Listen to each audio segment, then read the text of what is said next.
Hey, what's up, everybody? International Master William Paschall here with the Macro Panda first post-tornado stream. We were not directly hit by said tornado in any destructive way, but we were experiencing power loss for about 10 hours on Tuesday night, Tuesday afternoon into the evening. So very rare, very rare weather here, tornadoes Monday night and Tuesday. I thought it was a joke when I saw the tornado warning on my mobile phone. Like, that can't be real. That's never heard of that happening here. But it was, and it ripped the roof off of it even ripped the roof off of a motel about a mile and a half from where I live. So some scary stuff, but fortunately we're all right. Today is our subscriber stream. We're back to the schedule. So we're doing our subscriber stream with game analysis. I've got a list. Dragon B, Save a Dog, Astrobate, Bob, Jim Bob, Bobby Jim Bob. It's Bisonov, Arsenal, and Warnaki. It was a mass tornado. Actually, I mean, they get tornadoes sometimes in the western part of the state of Massachusetts, I guess. Rarely you can get western Massachusetts is a little bit more, I don't know, a little bit more conducive to that kind of thing. There might be the rare odd tornado in the western part of the state, but we don't get it near the water, generally. Anyway, what's up, guys? So we're going to get started with Dragon B game analysis. Thanks to those of you who supported the stream with bit donations. Sorry we had to miss the Tuesday stream. But again, I was without power. Couldn't really do the stream. Didn't have enough battery with the mobile. The mobile, I don't know if I could even do a stream, actually. But anyways, c'est la vie. Here we are. It's Thursday. We're just lucky to be here. Not swept away like Dorothy in Kansas. Hopefully that's it for tornadoes. For as long as I'm going to be here. Let's get started. Dragon B. So going back here, there it is. Guys, we're doing subscriber game analysis every Thursday. Game analysis request. This is Dragon B. Below is a game of mine which I'd appreciate to be analyzed. I'm playing with black. King's Gambit accepted. Bill Cheers, thanks for the donation. Jim's in first place with 300. Bill's up to 270. Warnaki with 200. Thank you guys for supporting the stream with bit donations. You can also support the stream with a streaming donation, or just a regular old PayPal donation. If you check the stream page and also my YouTube channel, check out the YouTube channel Video Chess Training on YouTube. So let's check this out. Dragon B. Playing the black pieces here. E4, E5, F4. King's Gambit. And he played E takes F4. So it looks like Dragon B goes with the Fischer, I guess the so-called Fischer variation, though that's against Knight F3. White plays Bishop C4 now. Thanks, Mubat, for noting my eBay account. Bill donates 31 bits to get the first place. Awesome. In 301, sneaking ahead of Jim. So King's Gambit, I think it's kind of trendy to play the Falkbeer and then to chicken out. Right. Then to chicken out, not play the full Falkbeer, but just take. This would, sorry, I don't mean to play Bishop B5 check, but this would avoid this Bishop C4, variation. But I guess there's nothing to be afraid of. There's no reason that black has to avoid it. But it might make your job easier. I think that some people playing black don't want to have to spend a lot of time figuring out, how to answer every variation of the King's Gambit. So this would be like a kind of simple way to meet it by playing D5 and then takes an F4. When you really only have to worry about one move, which is Knight F3. But anyways, a simplified repertoire, let's say, against the King's Gambit. Dragon B takes, and then after Bishop C4, we have Bishop C4. Technically, the Fischer variation is like, Knight F6, D6.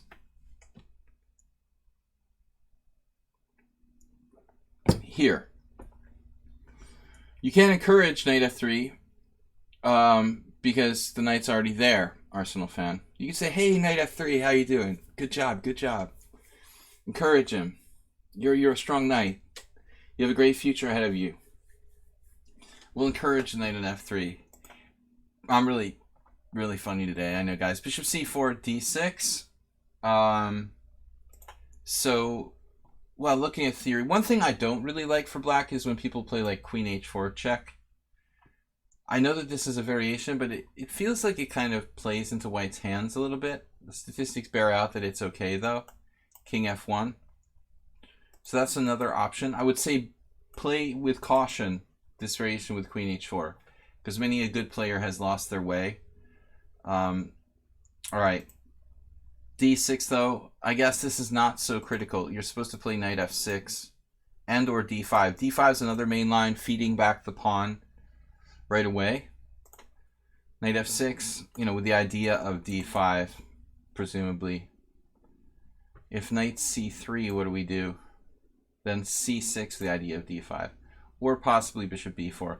Notably, there's a game, Short Kasparov, from 2011, but what is that? That made-up friendly match? One of those kind of made-up spectacles that I probably would have sort of joked about at the time. Not a real game is what we call that. Short Kasparov 2011. Not a real game. That's my opinion, but, say what you will. So bishop c4, d6 from Dragon, which isn't very critical. d4, and now g5. This looks a little bit, what's the word I'm looking for? Brittle. The black position looks a little brittle. After g5, this h4, I'm going to turn off the engine, but it's clear. I mean, h4, breaking apart the structure, trying to lure this forward so the f4 pawn falls. White doesn't think of doing that. I mean, if we don't play g5, though, like what does our setup basically consist of here? We have no real like active counterplay. You can do a delayed queen h4 check, but I think that d6 just isn't necessary. Whatever. The point is that on knight f6, e5, you have like d5. I mean, you don't have to fear e5. Probably play like weird moves too, like a Bronstein style move, knight e7. Mr. Coffee, did you just arrive? You were here, no? Yeah. Mr. Coffee said hi. Maybe he came back. He was here and then back again. All right, d6. Mr. Coffee, thank you for being our mod. g5 looks too brittle, but I don't know what we're supposed to do. I mean, it feels like not that good to play knight f6 without the punch of d5 to follow it up with. We're losing our f4 pawn. There's queen h4 check anyways, and then king f1. Looks like Nikolic played this. David Howe, Vandendol, bunch of people. But I think you got to go back to the previous move and play one of the main lines. Either d5 or knight f6 here would be both good. Experimental move, knight e7. Okay, so d6 here, g5. This doesn't look so good, but white needs to play like h4 immediately. That's kind of a problem. Yeah, I recovered from the tornado. I spent a day cleaning up the yard. We were lucky, like nothing got damaged. Across the street, a tree fell down, but I'm pretty lucky. Like a lot of just cleaning up branches and stuff. That's what I did yesterday. Back to normal today. There was a lot of power outages. We got our power back after like 8 hours, 9 hours. So it wasn't so bad. Okay, h4. And now Tim Taylor versus some guy from 2012. Sorry, guy. Tim Taylor's 2290. Damn. It's pretty low. I'm 2345, though, so I can't really criticize. d5. This is so weird. To play d5 now, I don't get it. Ponda, I don't think we're in Massachusetts anymore. There was the was one building that was ripped apart. It's not. It was like the level 1 tornado. You know what I mean? They have different. I'm not an expert on tornadoes. I guess they're kind of like hurricanes. Like they have, you know, force level 1, force level 2. Sir Coffee, you live in central Pennsylvania? I mean, you know, they do have tornadoes out in western Pennsylvania. My mother was from Pittsburgh.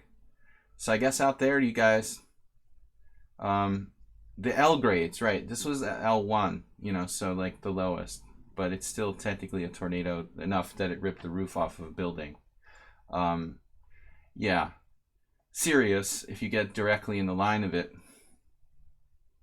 Record tournament, yeah, record temperatures in Europe. I'm actually glad that we're not there for that, man. It's like 40 degrees Celsius in most of Europe right now, which is 100 degrees. You know, over 100 degrees. Records, crazy. I mean, I'm glad that I'm here. Temperatures are pretty cool. All right, we had some extreme heat before the tornado. That was part of the meeting of the two fronts that set this stuff off. Anyways, G5, Knight C3, Bishop G7. And I think the problem here is that White didn't quite, you know, he didn't play H4 in a timely fashion, didn't quite take advantage. So, you know, this starts to look a little bit like a bit of a more normal kind of Fischer variation type position. But I'm not sure that we're supposed to play Bishop G4. We transposed to an old 1994 Zoltán Almási game. Almási Zoltán, one of the top 3 Hungarian players, of course, along with Leko and Judit. Although Judit, no, actually not Judit. Judit is retired, so Rapport. Along with Rapport and Leko, the big 3. All right, so Knight F3, Bishop G4, sort of a strange move. I think we're blocking that G-pawn's mobility. Maybe White should play something like Queen to D3 to get out of the pin. What do you guys think about that? Then we'd have to watch for Knight B4, Knight C6, Knight B4. It would be interesting, though. A good continuation. I like Queen D3. He does play that. I didn't realize. Instead, he played H3 first. You don't really want to trade your white-scored bishop. So Bishop H5, and then castles, and now H6, kind of a cautious move. Aware Tenacious, I'm not taking challenges today. I don't know if you're watching. We're doing game analysis with the subscribers. And now Queen D3, yeah, good square. Gets out of the pin, keeps D4 protected. The only downside is that it could walk into Knight C6, Knight B4, but that in turn could walk into Bishop F7 check. However, now Bishop's now protecting F7. So it looks like Knight C6, Knight B4 is an idea.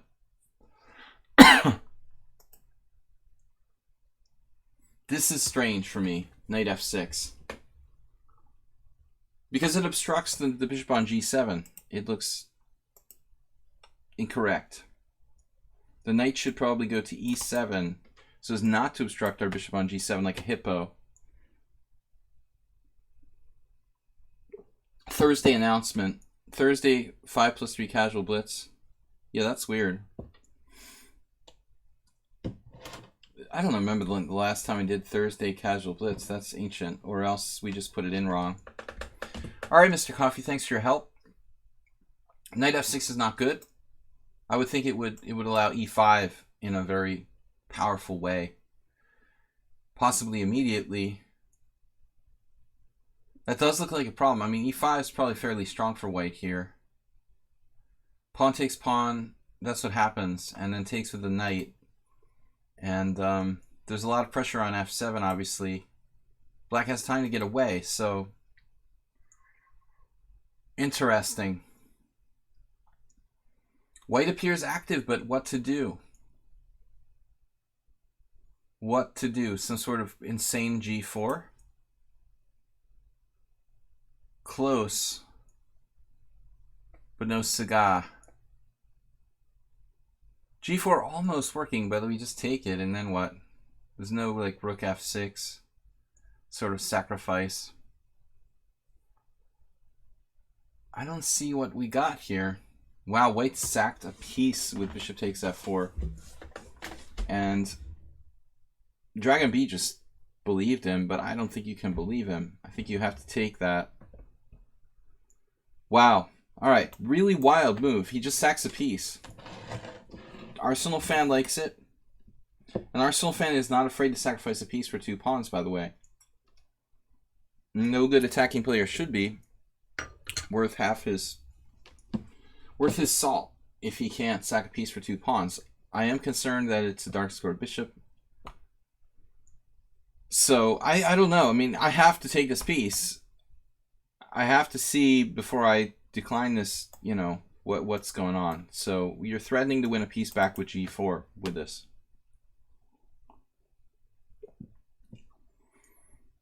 This is the point. Rook takes f4, then g4 to follow. Can black defend himself in some way? I would imagine that we could try knight d7, kind of like in the game, but it's a little bit too slow. Knight f d7. Can this possibly work? That doesn't look right, guys. That looks downright dangerous. You can defend with king h8. You can defend with king h8. But then he's getting like a third pawn for the piece. g4, bishop g6, knight g6, pawn g6, queen g6. But it may not be a big deal. It's true. This may be enough, you know, to hang on. Just barely. That's true. But I mean, I've got to see a refutation here. Yeah, the computer likes my move, knight f d7. I mean, this looks really scary because if you play knight on b d7, it's like g4 takes. Unfortunately, like, you have 2 pieces attacked at the end of the day. So it just, you know, it looks really frightening to pull this knight away from blocking the pressure on the f file. But you've got 1, 2, 3 pieces and 1, 2, 3 attackers on f7, so it's like just in time. And obviously, if white triples or doubles on the f file, we're taking on e5 in time. So, I mean, I was looking at stuff like this, but it's just kind of not convincing, right? Just run out of stuff. So, but instead he plays knight on bd7, and this is majorly letting white get away with murder. You're not convicting the murderer of his crimes here. Okay, we let him get away with taking that key pawn, and yeah, I think you had to take. So you didn't take. Instead, you went for a trade. Knight d7. I don't understand why white needs to make that move. Maybe he should just like retreat his bishop back. Actually, doesn't seem like that kind of player, but does anybody object to bishop h2? There's also other moves, like Arsenal's talking about knight e4 or something, you know, some position, sure. But this looks like, okay, you're kind of a little bit letting black trade pieces. Still, it's strong. This is still strong, damn. Okay, bishop g6. I was expecting bishop g6. That doesn't work. Man, this is nasty. Wow. You can't play bishop g6. So maybe his move is good. Maybe you should take with a knight, ironically. Right? That looks crazy, but it stops bishop e5, and you're not going to get your knight, you know, hit on f6 again. And his bishop's still under attack. And I still like white now, but it also covers your bishop against e4. Black might be okay here. The engine thinks white is just a tiny bit better. So maybe this move is a second mistake, although very natural. Black is in a terrible passive situation here. Now I guess you're going to have to sack a piece if g4 bishop takes. King takes is fortunate because you have bishop g6. We can almost survive now. Wow. And this is just a blunder that loses a piece. But maybe he's already lost, right? Because of queen e2, rook e8. Yeah, this is not the blunder. The blunder is rook f1. So white needs to take the time to play, you know, a retreating move. After bishop e3, bishop g6, queen e2. It looks about equal. I think that black is okay now, you know. No real danger anymore. The worst is over. But he kind of gave you the game. This overly aggressive move, just underestimating black's threats. Winning piece. And it just gave you everything. So, interesting game, but a couple critical mistakes. Not taking the piece. I think you ought to challenge him with this. And then surprisingly, you know, the knight takes d7 is probably the better recapture there. Let's just check with the engine. I'm pretty sure. Yeah. Yes, it's a natural move, but I think that's the key to improving. At some point, you stop playing, you know, you stop playing just intuitive moves as an amateur. You know, you just play your friends in the cafe or whatever, and you just play, you know, that's the way you play. You just play your intuitive moves. You need to stop playing intuitive moves and start calculating as much as you can. And that's the point where you become kind of more professional about the game. Dragon B, I think this is just a routine move, you know. Okay, I'm going to go forward. I'm going to develop a piece, queen e7, but you're not calculating. You know, knight takes d7 is actually the better move. At all levels, we need to calculate more. I don't care if you're 1100, 2100, or 2500. Everybody needs to try to calculate more deeply. It's an essential way to improve your game. Some more than others, obviously. So, all right, Dragon B got kind of lucky there with the quick win, which was a sketchy position. For one moment, he was in some trouble here. Queen d7, bishop e5, knight e8. I don't like this for black. I would say white has a serious advantage here. Yeah, it's plus 2.2. Plus 2.4. You're under a lot of pressure. That would not be fun. White basically, you know, just helped you by exchanging on g7. This move would keep the pressure on, keep the tension.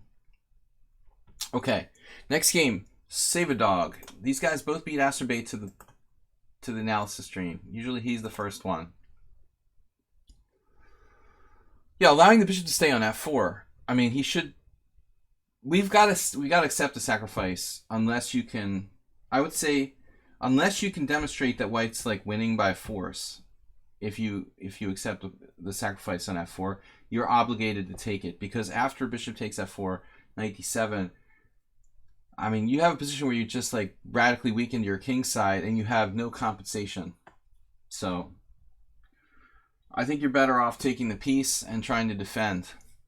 Dragon BC, thank you for the 500. He's the bid leader for the week. We're missing a day, guys. We had no stream on Tuesday due to tornado. Hopefully no more tornadoes. We're back to a normal schedule here.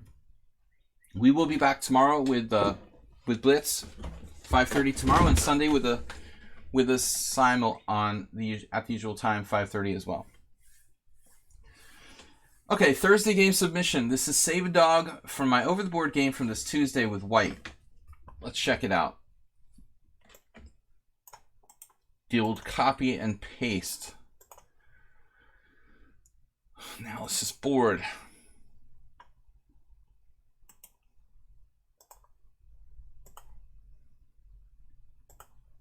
All right, so Rufus and Doofus hosting. Thank you, sir.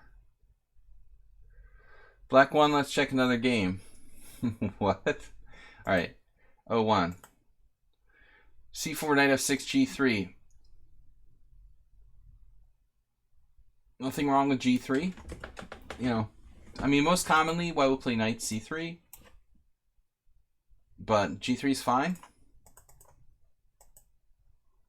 So now we have a symmetrical English, bishop g2, g6, knight f3.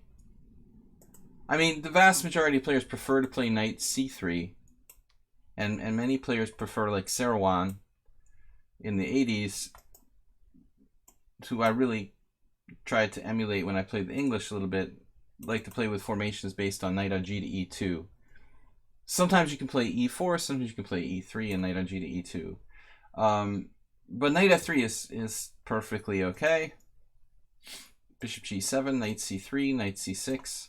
We had a couple games like this. We had a couple games like this on Monday. Castles. I played both sides of this position on Monday. In fact, d4, cd4, knight d4, knight d4, queen d4. So, my game on Monday in our stream was knight g4, which is a dynamic move which tries to kind of create some complications. First played against me in 1997 by the Danish FM Rasmus Skeite. Probably I'm pronouncing his name incorrectly. Skeite. Knight takes d4. Alright, that's the main line. I played knight g4 and somebody played queen b6 against me. Was that you? HTFP? Skeite. How do you pronounce that? I guess he's an IM now. It's like...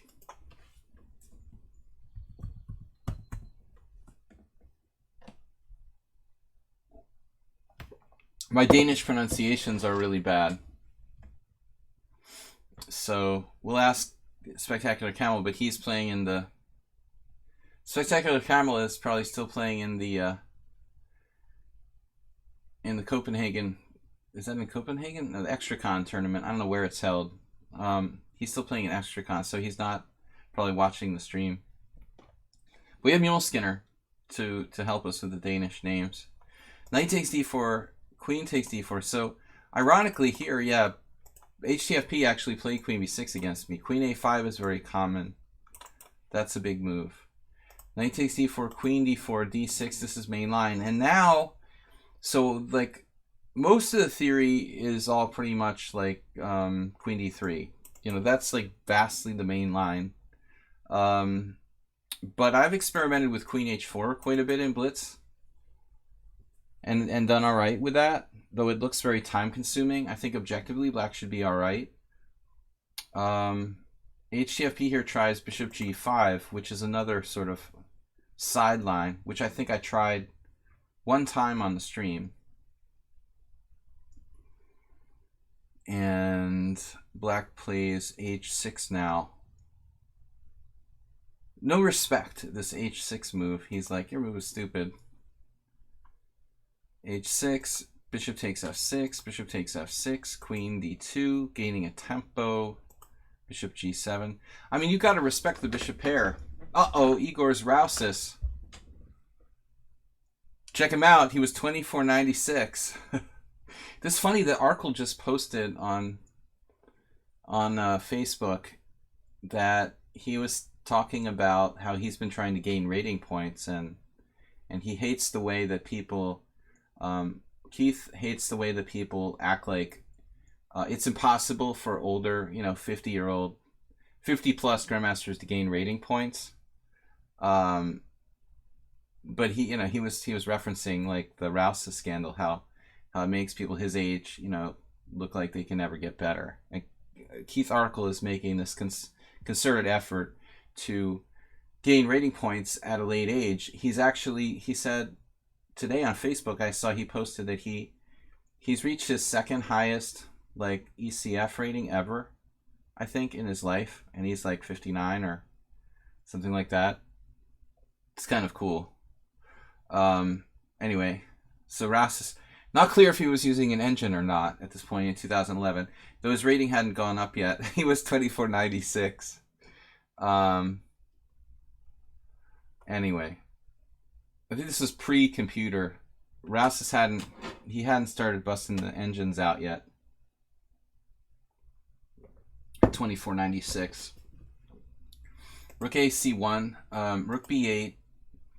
So the idea here is that white plays kind of simplified game, gives up the bishop pair, has good control of the center, but I think objectively, where do we leave book? Rouse has played rook fd1, threatening c5. I mean, this is a little bit more like dynamic because this is like a really strong, it contains a really strong positional and tactical threat of c5. Whereas, of course, it can, I don't know. How does black meet that actually? Queen a5, bishop e6, hanging this pawn.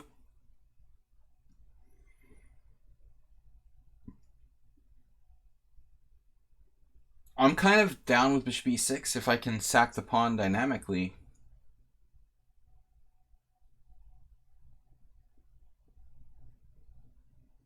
Garmendes, Florentino Garmendes. He beat me in 1989 in a tournament in Philadelphia. One of my earliest database games. It was awful. He sacrificed a knight on d5 in a curious attack or something. All right. Rook a c1. So I think this is a little more dynamic. Rook a c1 is like just safe, but you have no threats. Rook b8. Yeah, I mean the problem is the saber dog just has a solid game, but he's not doing anything. He's given up the bishop, but he's not really threatening anything.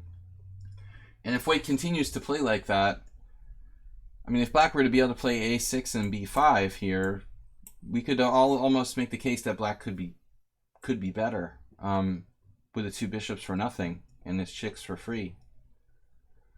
White evacuated the diagonal. Good defense, I guess. Well, I mean, it is almost, you know, the appearance is almost like white is playing in a defensive kind of way.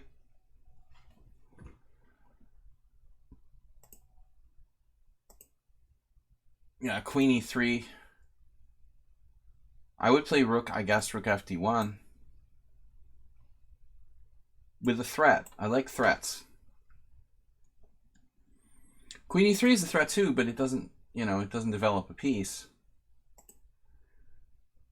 And that's a useful move for black anyway. You know, and if black gets in b5, I'm starting to kind of feel like black might be slightly better with the long-term bishop pair.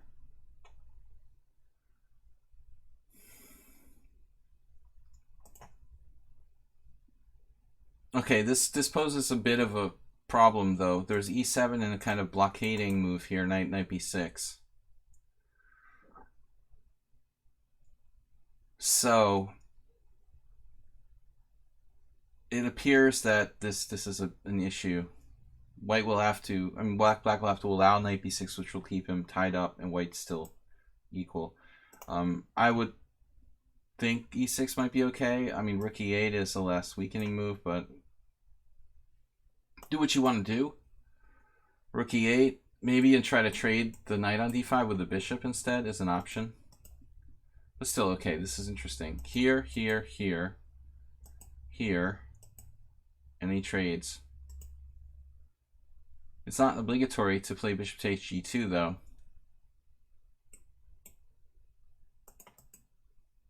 I think this is a tense situation now.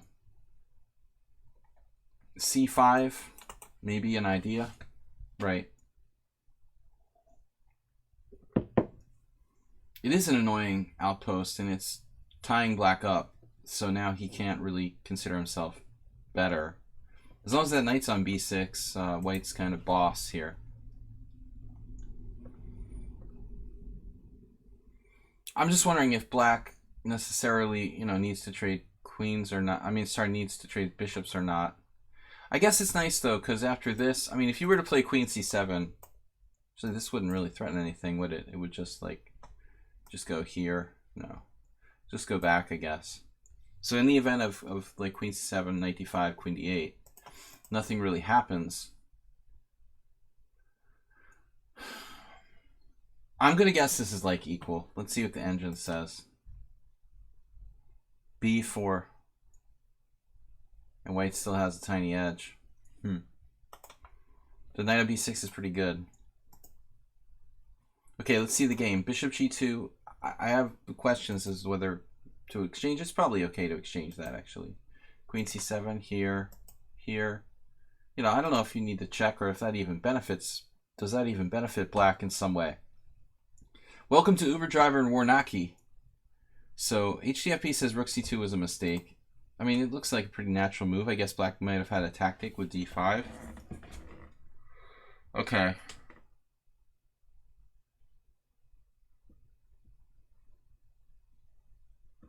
I mean, the problem must be d5. HDFP allows d5 with rook c2, leaving his rooks unprotected.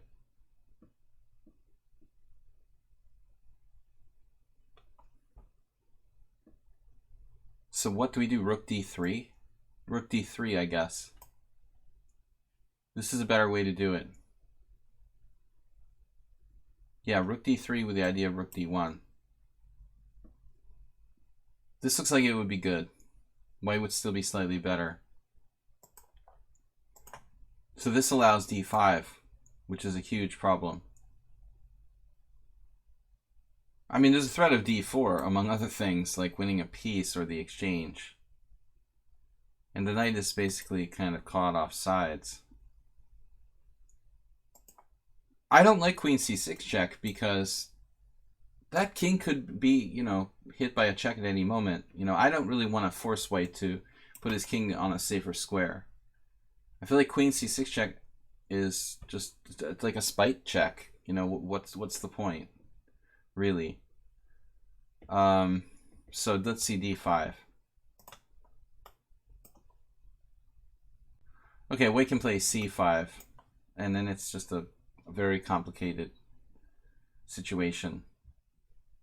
White has to play c5. I mean, that's just, yeah. Okay, but it's anybody's game after that. Check here. Still he can play d5. Same difference, really, probably. And then we played c5. So this seems pretty much forced. And I don't know how to evaluate this now. You know, it's kind of hard for both sides to do anything, would be the way I would put it. Difficult to say who's better because it's hard for both sides to do anything. What do you think of f3 instead of king g1? It's playable. I didn't really think about it, but yeah, it's perfectly okay. You might even say it's more constructive. Standard thing to do if you're like Zlatko Olincic playing the queen a4, bishop a6, queen a4. It's a standard move. Yeah, f3 is fine. f3 is absolutely fine. Maybe it's better. It's a little more constructive. It controls the center. You keep your king on a more active square. You keep the king on a white square as opposed to a dark square where it'll be like less likely to be attacked. Yeah, I like it better. I agree. It's not an earth-shaking point, but it's better. Yeah. Both sides advance their majorities. Should white consider, you know, something like this, but then d4? Wonder if white could sack an exchange like this. Rook d4.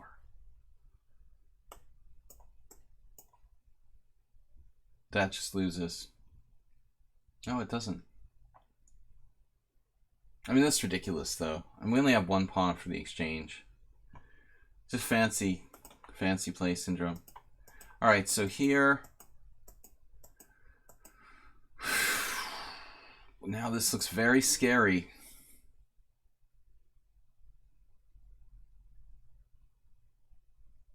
Guys, welcome to my stream. Subscriber game submissions and in-depth analysis with International Master Ponda and myself. I've awarded him my title.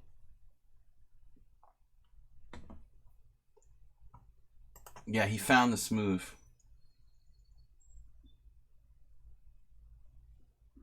Luring the pawns forward. The position is very dynamic now. White facing the powerful central majority, but white has this majority of his own on the queen side. So all I can say is to cop out and say that chances are like dynamically balanced. I mean, the queenside pawn is very real, and it's only 3 squares from promoting. Nearly winning for white.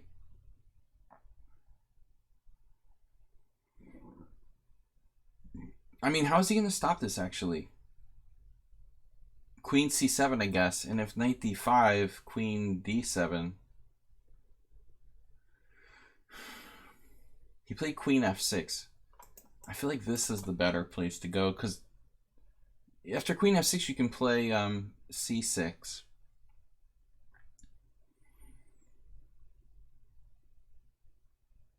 Yeah, I mean, I want to stay in touch with the knight on b6 because I want to stop c7. If I stay, you know, touching the knight on b6, then you can't play c6 at all. And if I play queen c7 and you play knight d5, I can play queen d7 and then hit the knight again and keep you busy. Or queen e5 for that matter. Yeah, queen c7 looks good.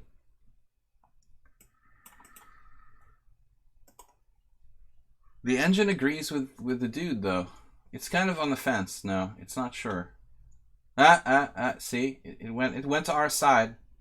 Yep, queen c7 is better. I'll just stop it when it's like thinking that my move is better.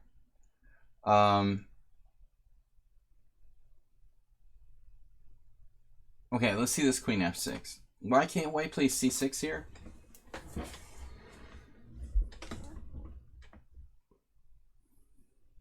I mean, what am I missing with this? Can someone fill me in? We always have trolls. You're faded the rook b8 pin, but we're making a queen, aren't we? c6 takes, rook b8, c7.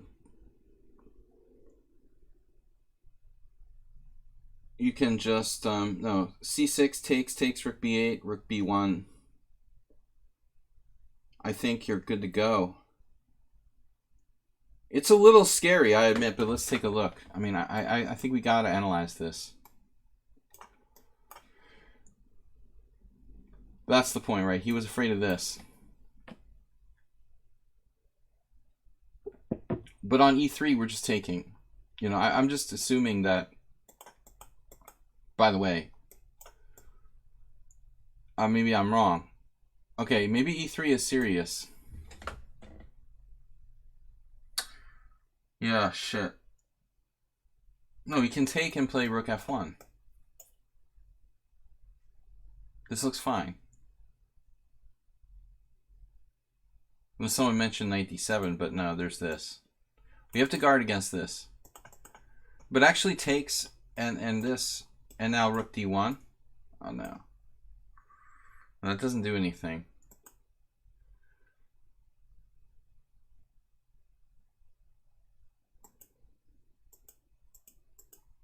Alright, we'll see what the computer said. d3 instead. Yeah, also unconvincing.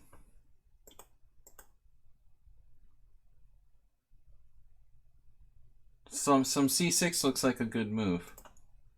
Instead you played this move.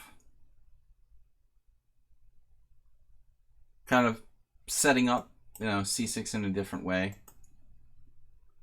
And okay. I don't get it, but he's got queen f3.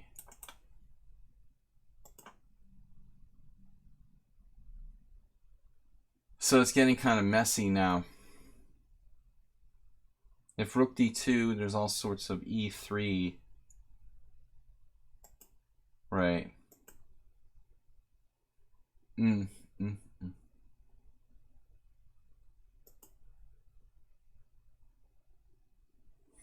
Black's a subtle player.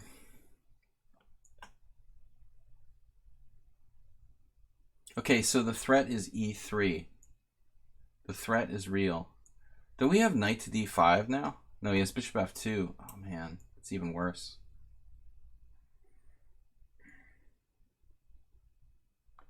How did this happen? I was liking white's position. How did this happen? You failed to play c6. Too luxurious. So queen c4 is too luxurious. Damn, dude. Apparently after this, you're on the precipice of death. You have to defend really well. Yeah, I mean, I would have played c6. You gotta react fast. The more forcing, the better. This is surprisingly dangerous, though. I mean, this is kind of easy to miss. So it looks like now maybe you could still survive somehow, or is it too late? Man, this is like devastating. That's devastating. There's like no move. Rook f1. Can we play rook f1? Bishop d4 is still crushing. It still looks kind of crushing. No, then we can take here.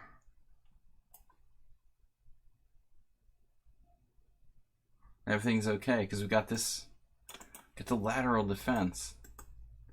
Yeah, rook f1. Uber Driver was pushing h5, h4, h3. Not a bad plan. But there's no time for that yet. First, you have to get in bishop d4. You know, and is there time for this kind of thing? No. In the right moment, it might be good. So it looks like rook f1 can put up some resistance. Let's see. Yeah, well, there's this pawn. Yeah, that's a problem. Yeah, that's a problem. And I mean, then we can start talking about Uber Driver's ideas of h5, h4, bishop d4, etc. Yeah, it's horrible. You're probably lost, like virtually lost after d3. Well, apparently this holds. Very difficult move to find. Very awkward move to play. Rook c1. It basically looks like it like loses by force. But you have here. Amazingly, this is okay for white, but it's very awkward. So queen c4 was the real practical mistake, and now it's like lost. Just nothing you can do. Just over. Yeah, it's amazing how quickly that could go downhill. But it also shows the power of bishop versus knight. You know, this is not a minor thing, giving up the bishop. Many times I saw Alexander Ivanov with the two bishops in the closed English with black grab that. He'd love to grab that bishop on f6 and use the two bishops in the center. I lost a few Englishes like that myself. All right, tough game. So Asterbait is up next. What do you got for us?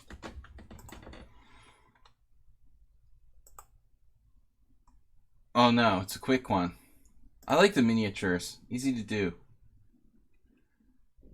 Acerbate's black. That's cool. All right, guys. I want to say thank you. No, we had no stream on Tuesday due to a very, very unusual tornado where I live. Here, when I'm in the United States, no power for like 10 hours. Sorry for that. Everything's back to normal though. We'll be streaming Friday and Sunday simul. All right, move 11. What's up? So Asterbate is black here. Guys, thank you for supporting the stream as well. Dragon BC, Bill, Jim, and the others with the bit donations. You can make a PayPal donation anytime, much appreciated. Is my Panda here? He's over there. All right. So we're gonna take a look at some games here. I've got Asterbate, Bob, Jim Bob, Bisonov, Arsenal, and Warnaki. Move 11. What's up with you? A tribute to move 11. Oh, he's not here? Because it's 11 moves? Oh, it's move 11. It's a move 11 tribute, one of our subscribers. D4, knight f6, knight c3. And now,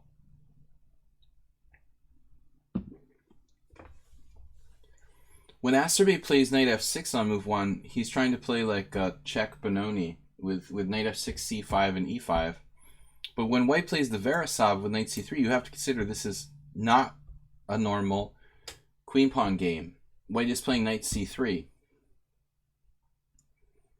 So I really like d5. I play this pretty much religiously, though.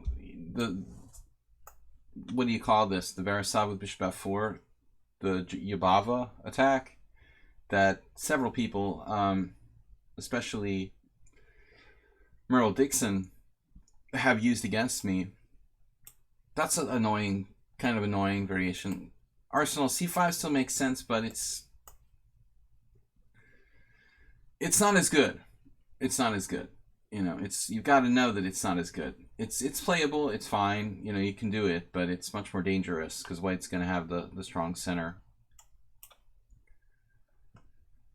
Okay, so bishop g5 now. This actually goes literally into a Veresov, the Link Springer book.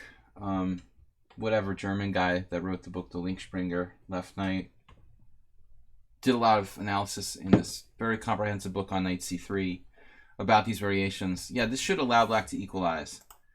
So the only critical continuation is d5. I mean, you can play...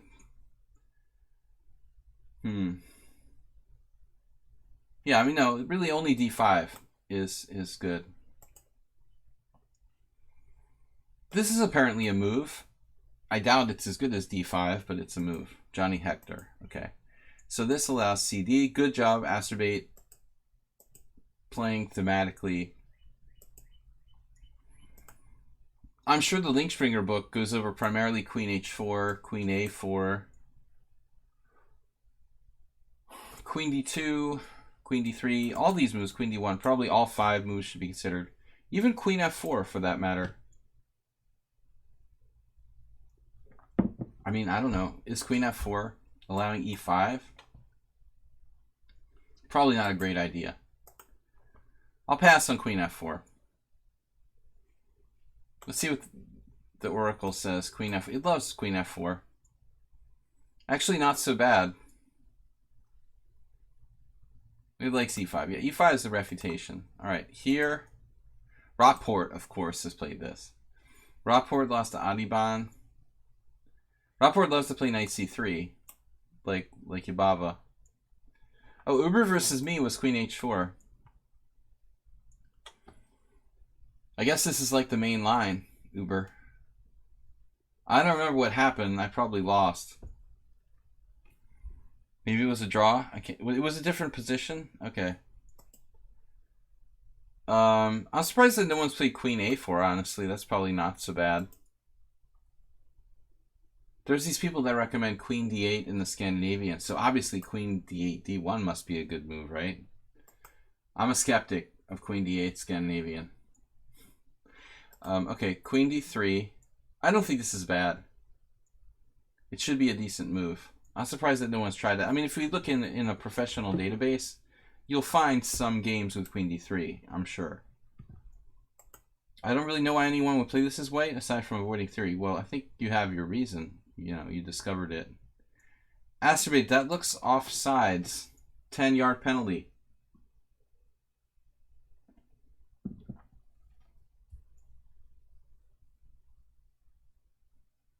One move threat for the sake of making a one move threat. Not good. He's just going to go to d2, you know, and it's equally good square. And now your knight is just going to be hanging out, you know, vulnerable on b4.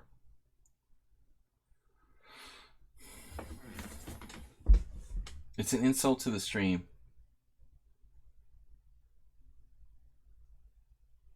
Probably he should follow with e6 here, I guess. At least that'll protect his knight on b4. Because that knight's getting kicked away.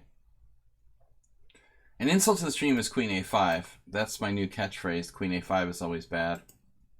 Queen a5 would be an awesome cheapo, though. You have to admit, like, a threatening knight takes c2 check, and queen takes g5. Probably loses the initiative really hard, too. But then again, white would almost certainly play knight f3. It would be irrelevant in any case. All right, let's see what he did. This is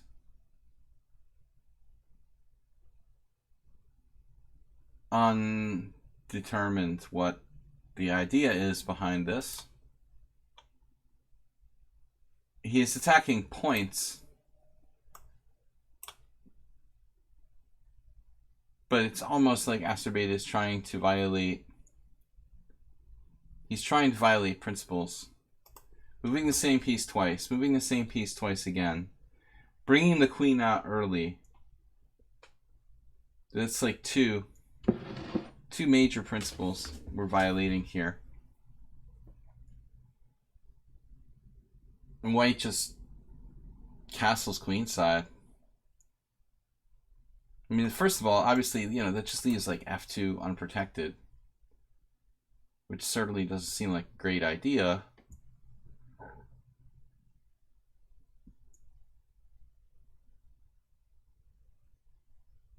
I don't think you can even trap the queen on f2 in any conceivable way. So this is just like, white is just robotically continuing the plan of, I wanted to castle queenside, I'm going to castle queenside. It's funny, like, the only point behind Acerbate's move is almost like it discourages castling queenside. You know, it's kind of funny. I mean, queen a5 would be very much similar in that it discourages castling queenside. But it's kind of ironic that he plays queen b6. He's attacking like this. He's indirectly threatening b2. And the guy just castles queenside anyway.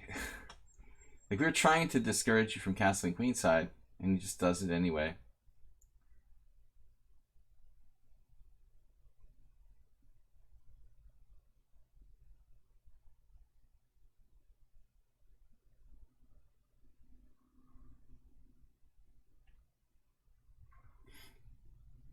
Now, I don't know. I'm not looking at the engine analysis, but it's highlighting a2. Like, there seems to be some sort of tactic here. I guess it's playing for this.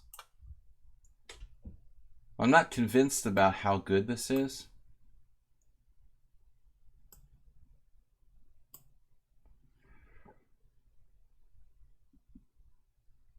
I would think like the knight would get trapped on h1.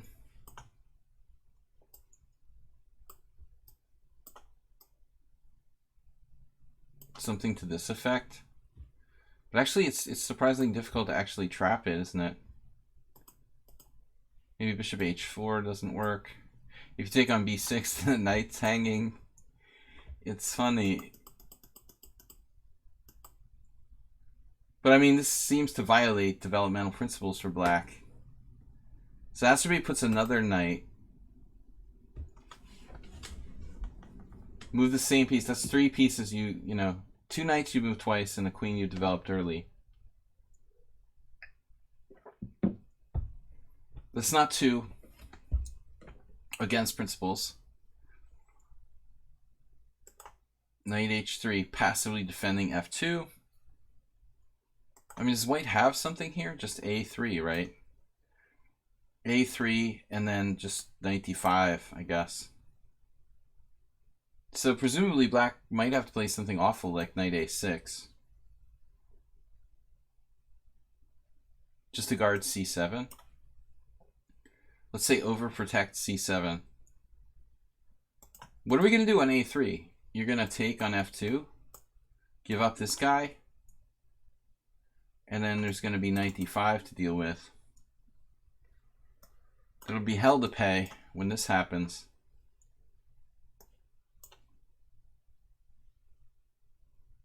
Seems like there ought to be a win here for white.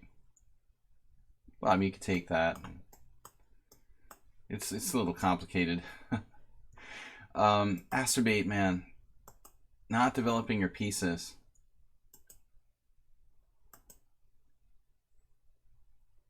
Man, that's a massive, massive cheap shot. Knight takes a2 check. Beautiful. So he just couldn't resist. It is a beautiful thing.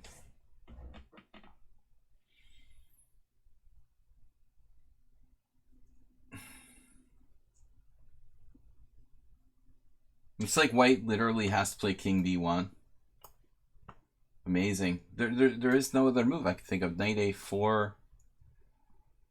That is just amazing. There is no other way. Yeah, Astrobate is teaching you the wrong way to play chess, guys. He's trying to play the cheap game incorrectly against principles and get away with it. This was a live game on. I mean, this is a game online, not over the board. And then bang, over. Well, I mean, yeah, it's just over, just over. Mate, that's the quickest way to finish off. It was cute, but you're violating principles, and you know better. Playing for the gallery, Astrobate. He just plays this way just so he has a fun game to submit to the stream. I think he knows better, but he's doing it on purpose just so he can get some funny game for the stream. No submissions from Stuk today. Is he here? Good to see you guys, so many of the subscribers in the stream. I survived the local tornado. I was actually in the supermarket when the tornado hit. Pretty safe place to be, like a large supermarket, I think. But the generators kicked in. I just continued shopping like it was completely normal. All right.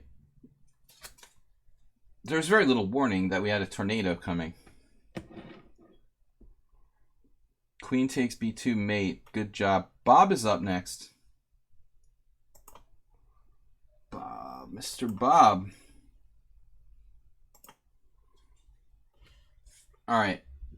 Analysis 725. Very systematic, Bob. Oh, you're submitting our game. Bob likes to submit his games against me to the stream. Bob had 25 cent upon loss. I had 19. Was this from 2 weeks ago? You need to catch those tornadoes earlier. There was, the thing was, and the other thing was, there was supposed to be a tornado on Monday night when I was at home, and we were like, oh shit, what's a tornado? So we like closed all the windows. We're like ready to hide in the basement, and then like there was just some high winds and nothing really happened. So it's kind of like The Boy Who Cried Wolf too. It was like the first so-called tornado didn't really do anything, and then so Tuesday I'm in the supermarket, like tornado warning, whatever. Like we're looking out the window though, it did look like there was like a major hurricane hitting. Anyway, power was the main issue. Dragon B, Save a Dog, Astrobate done. Bob's up now. Okay, so Bob here is black. I'm playing white. It's from Simul. This is from Simul. Okay, from Sunday. Knight f3, knight c6, bishop b5, a6, bishop a4, knight f6, and now I decided to play d3. No, Bob's white. My bad. I'm white. I'm black. Is that right?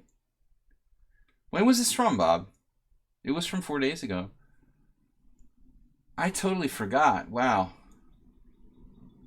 That's odd. Now I remember, but I forgot. I thought I was white and you were black. So Bob played d3. Quiet move. Quiet d3 Lopez. Avoiding any kind of Marshall and stuff like that. But I mean, I think the main thing is the Berlin defense, really. You know, the biggest problem is this. That's why everyone plays d3 here, to avoid the Berlin defense. I don't think it's necessary, you know, to play d3 all the time. I mean, this variation obviously has some following. It also avoids, like I said, the Marshall. But there's many ways to avoid the Marshall. You can avoid the Marshall later, at a later stage. I'm not afraid of the open Lopez, actually. I like to play against the open, so if you castle, I mean, this is, for me, you know, I think it's fun to play the white side of the open variation. It's kind of risky for black.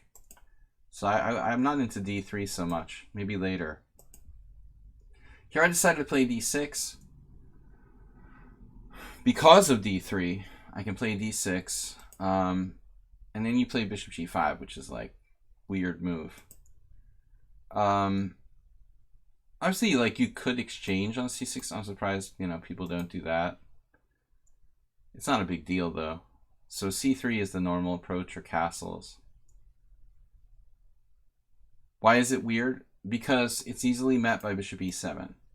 And you have pawns on white squares. Your pawn structure is basically white square based. And this is your good bishop. So because your dark square bishop is your good bishop, and you have pawns on white squares, under no circumstances do you really want to trade this piece. You definitely don't want to exchange it at all, but you particularly don't want to exchange it for my bad bishop on e7. So when you play bishop g5 at an early stage like this, you're basically like, you're practically like toying with letting me like make the best possible positional exchange I can make, which is like my dark square bishop for your dark square bishop with knight d7 or knight h5 or something like that. So I think for these reasons, like bishop g5, it's a positional mistake. It doesn't really have any effect either. I mean, you've got a pin that's just so easy for me to break it with bishop e7 that you didn't do anything with this. Now you're basically flirting with exchanging your good bishop for my bad bishop. Knight c3, and then I guess at this stage I could have already played like b5, bishop b3, knight a5, right?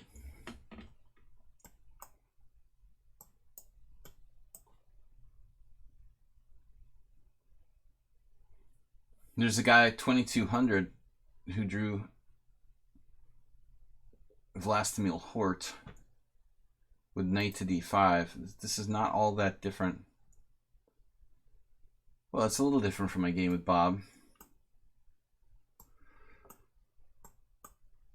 I mean, in this case, you know, Hort played this correctly, and he ends up garnering this bishop here. Presumably, Hort is slightly better, but he was unable to win due to oldness, I guess. Okay, it's not easy to beat a 2200, and the position is fairly simplified. Black's advantage is only very small. Hort's still alive. He wasn't that old in 2005, but he was already a senior citizen in 2005. Not that motivated. Anyways, I could have played b5 right away. I decided to castle. I was kind of hoping you would take here, and now castles. So we grabbed the bishop, Kuprejcik. Playing like the late stage Kuprejcik. Grandmaster draw 2011. I suck due to oldness. Knight a5. So Bob trades his good bishop for my knight on f6. Arguably better than trading for my bad bishop. And then knight to d5. You're actually following Balashov. Oh no, you played bishop d5. This is a novelty. Balashov played knight d5, playing for a draw with white, it looks like. Black is slightly better here. Look at the engine. Come on. I said slightly better. There it is. Come on. Come on. I said it was slightly better. It's like a scale. You like put your finger on the scale to go to like 0.1. It says equal. Unbelievable. I think black is slightly better. But anyways, it's so infinitesimal that it doesn't count as a 0.1. Probably the truth is black is slightly better, but it's so small that it's something like 0.02 or something. Advantage for black. Exactly, Mr. Coffee. 0.0002. 0.0002. But Bob played bishop d5, which is probably just bad because I have this move. And then he tried something interesting, b4. But he's divorced his pawn structure, it looks like. At this stage, I definitely looked at exchanging pawns on e4, but I didn't like, I guess, that this was hanging. But I should have calculated further. I think I looked at this and I was just like, oh, look, okay, my d6 pawn will be weak, you know, but I'm just winning this pawn here. That's actually really bad analysis by me. I would have taken if I had calculated this properly. I think in my mind, I just forgot that I was hitting the knight on c3 when I played queen takes a5. And he can't take this. Because I don't mind this position. I mean, it's just clear pawn up. Bishop d8 or queen d8. You know, take your pick. So this is strange by me.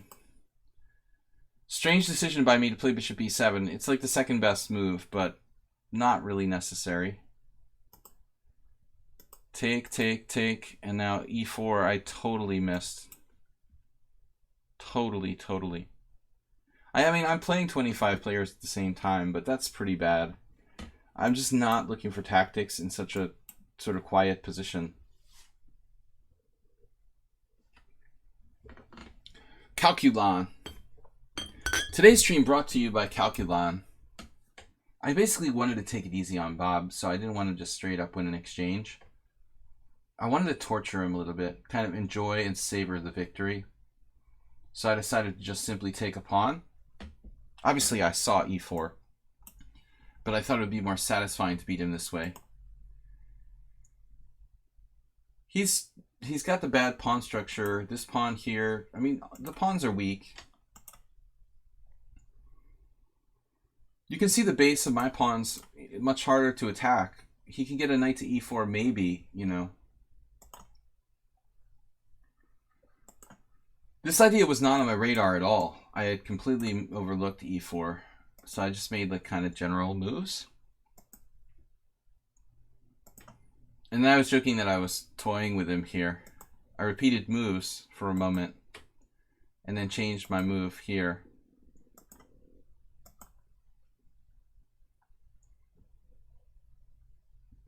He can't claim a draw of a rep. It's my... If I play bishop g5, it's a draw of a repetition. Bishop g5, maybe not a great move. So I thought this is the only way to go for it. It's like a Sicilian now.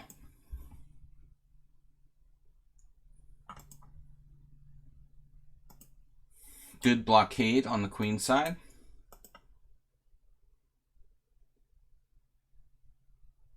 And the computer thinks you should play a5.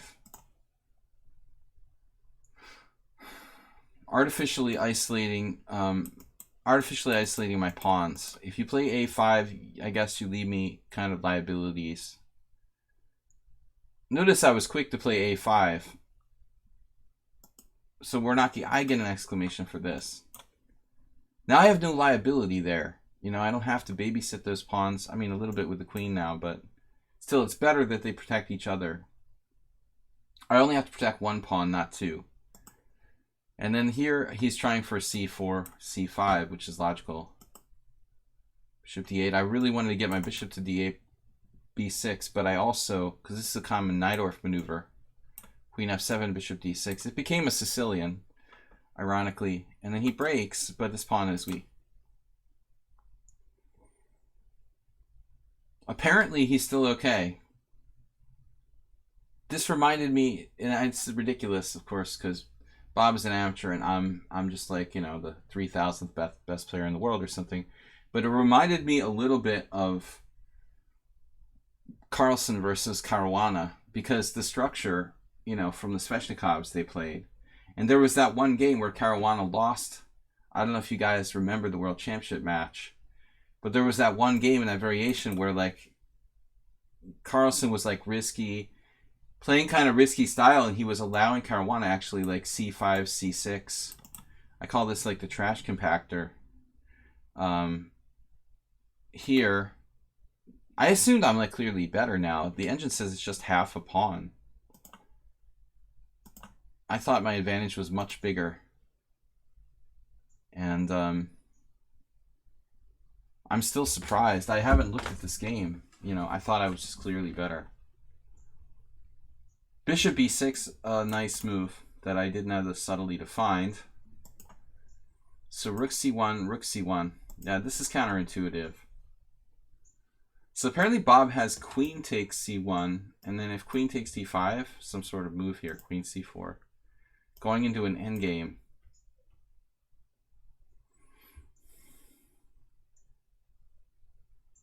That's pretty cool. I mean, despite his bad structure, I have to play like queen here not to unite his passed pawns. Despite his bad structure, he's still better, according to the engine. 6 pawns each. And, wow. Nice find, Bob. I did not consider queen takes c1. So rook takes c1 was what I expected, and after queen takes d5, I'm basically winning. Queen d5. He just resigned. It was a really premature resignation, but queen a2 is... This tricky move is hard to find. I mean, I would play something like queen c2, queen d6, you know, knight, I don't know, queen c4 check, king h8, and black is clearly better. Okay. Anyway, thank you for the resignation, Bob, but it was a little bit early. Jim. Interesting game, Bob. But I'm learning something from this, that I'm not looking for simple tactics in these simul games.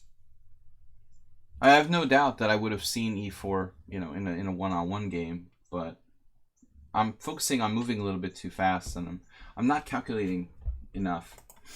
And I've criticized a lot of you guys for that. I'm just as guilty as you guys, and I need to calculate more just as much as you do.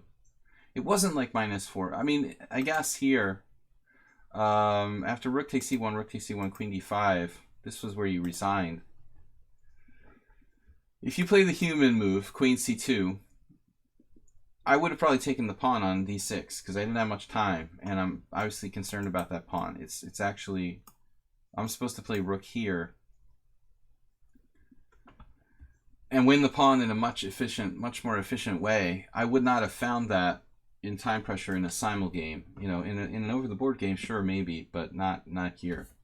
Likely the game would have continued queen c2, queen d6, queen c4 check, when you're just simply down a pawn in a position where it's not that easy. No, it's not an appropriate resignation. All right, Jim is up next. Let's move on. A mini refutation of Owen's defense, followed by a bad game on my end. This is against Paschall, who I don't know very well. He's a Hungarian FM, and I played him only once. And I remember it was a weird English. I was white, and it was a draw. I think it was a team championship game. Probably a Hungarian team championship game. It could have been a tournament. It could have been a small tournament. About 7 years ago. Decent player. He's solid. Like 23. He's not that young. I mean, he must be like 25. I would say. I mean, if it's all relative, but all right. So I had a weird game in English against him. It was something like this. It was one of these Paschall Legrave variations. Here, here, here, here, here, here, and I played this. I think I played, I swear, was it this position? Or maybe I played this. I thought I played queen b3 really early. Something like this. Either like this position, or how the heck did this happen? Knight f6 d3. Somehow I played queen b3 really early to prevent him from playing d5. But the whole thing was kind of, I don't know, I didn't have a lot of faith in it, and I offered a draw after like 20 some moves. I didn't have anything. That was my only game with Paschall. Okay, so e4 b6. This is Jim playing against the Owen. Not Owens, but Owen. Owen apostrophe S. The Reverend Owen. Maybe an old relative of mine, because going back in my mother's family, we have Owen, and I do have very, very old relatives in my ancestry going back to England. So maybe the Reverend Owen was one of my great ancestors. Bishop d3. Nah, probably not. He's too recent. But he could be related. Could be related. e6, knight d2. Okay. Queen e2. I like the best. I told you guys that before. It also has a good score. Knight d2, I feel like it's kind of a concession. You're like giving up on knight c3. I kind of like hoping, I like playing like knight f3 and then, you know, or queen e2 and hoping that black plays something stupid like takes too early so we get a chance to put our knight on c3. There's a chance that black could give us a good square. The Reverend Easter Bunny. All right. Knight d2, c5 immediately. See? See, now he can play c5 with confidence because he knows you'll never get to put a knight on c3.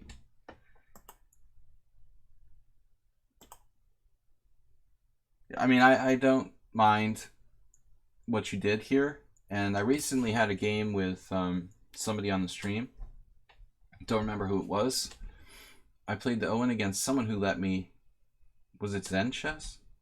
I guess Zen Chess. No, it was Camel Culture. My game with Camel Culture, he let me turn it into a Sicilian. You know, so basically Jim is letting black turn the Owen defense into a Sicilian, which seems like a concession.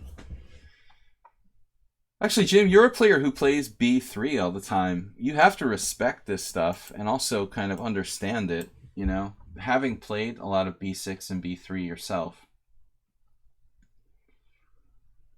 You should understand like the strengths and the weaknesses of this type of opening. I think that, you know, you're letting black get away with something. But okay, white still has an edge. It's a kind of Sicilian. My good friend Zlatko has a game from '95. Silvino Garcia, who I played. And this Claudoris guy, I know everybody. He actually played in Budapest in the first Saturday. One of your Greek cousins. I don't think I played him, but he played there around the same time when I did, in the 90s. Alright, knight takes d4, knight c6. It's always a pity to trade knights, you know? So obviously, like, d takes c6 would be really lifeless. Bishop takes c6. Castles, no. He played knight f3. See, this knight here does have a lot of potential to get to c4 in some positions. It's also supporting your e4 pawn. So I don't think it's a coincidence that these other guys, Scledoris and Silvino and not Zlatko, but this other 2395, I don't think that it's a coincidence that none of them played knight f3 here. I think that all these masters have the same sense about this position, that this knight doesn't yet know where it wants to go.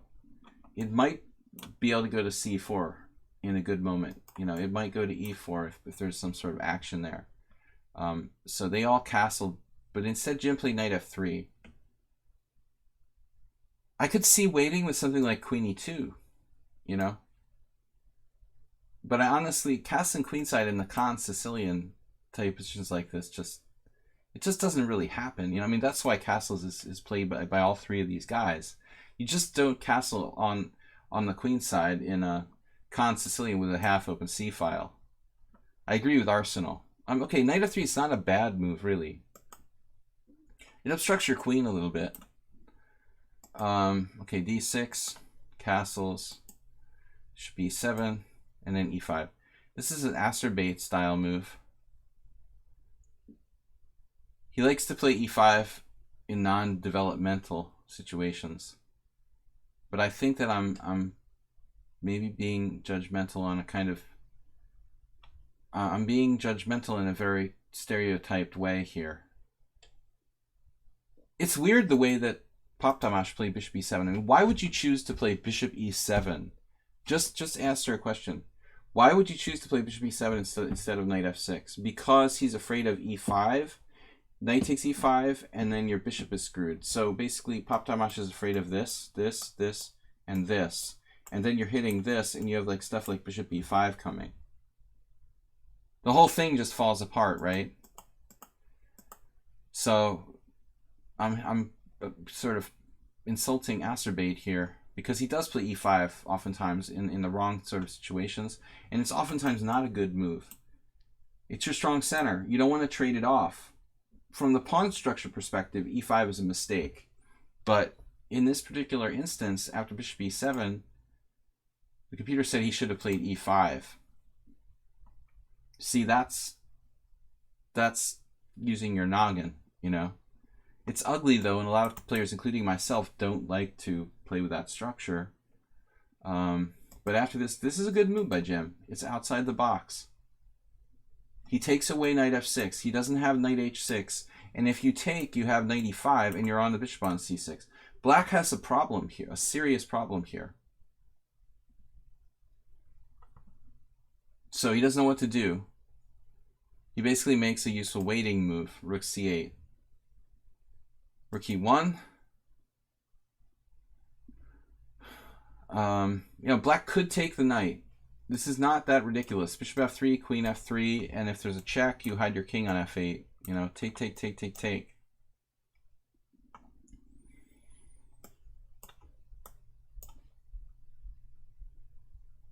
This is hanging. Black's down. Black's up a pawn temporarily. I don't know. Pop Tamash doesn't want to do that. He doesn't want to make a concession, so he goes knight h6. This is a 5. What is this? A 15-minute simul? This is a simul. I noticed that he doesn't give a very good amount of time. He had a very good score in the simul, though. But the time seems to be very favorable for Pop Tamash, with only 10 minutes for the players. I mean, that's pretty harsh, dude. He had like 50 minutes extra. So yeah, I mean, this is a highly favorable time control for Pop Tamash. I mean, I would beat everyone too. Knight d4, and then bishop d7. And now it's just, man, you gotta take this in some moment. Do we have bishop h6, gh6, takes on d6, bishop d6, knight f5? Yeah, I don't really want to trade it though.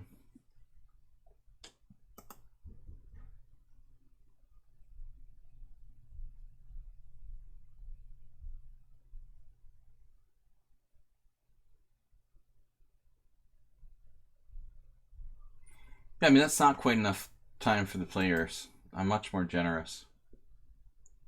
But I understand, I mean, people want to do the simul, but they don't have 3 hours to do a simul. You know, it's understandable. D takes e6, knight takes e6. I'm not sure how this works. Speculative piece sacrifice. So the Jim just sacrificed a piece for some pawns. And now rook d1, wow. So if king f8, he was afraid to go into this. But apparently it was just a bluff. What about rook g3? Now bishop f5, bishop g6, right? Bing, bing.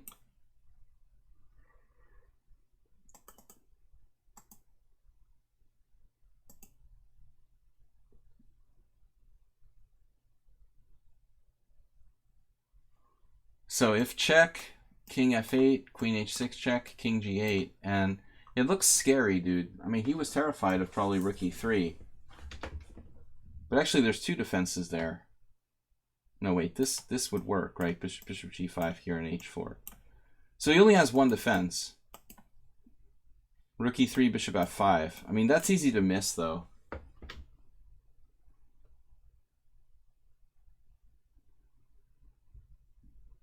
That's the point, right? There's nothing else.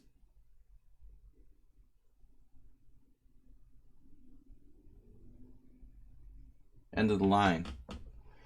So, yeah, I don't know. I didn't want to take the knight at all on h6. This is such a cool position. You know there's something here. I guess I was looking at this, this, and playing this.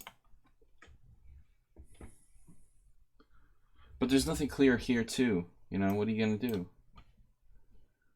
So I guess you just need to get more pieces in the game. Queen h5 takes. What if he just played like knight f3 and retreated? For example. How's this look? Pretty strong. Just calmly retreat the knight back to f3, and then we're in good business. We're in business. Jim with a speculative, but he's in time pressure. He has 7 minutes against the guy's 46 minutes. And unfortunately, this. Now he has to sack his queen. I thought he had to sack his queen. I mean, this is a nightmare now. Rook takes e5. It's like a pile driver. I don't know about what rook d7. I would have just played this. Doesn't this work? Here, here, and here. I mean, this has got to be very good for white.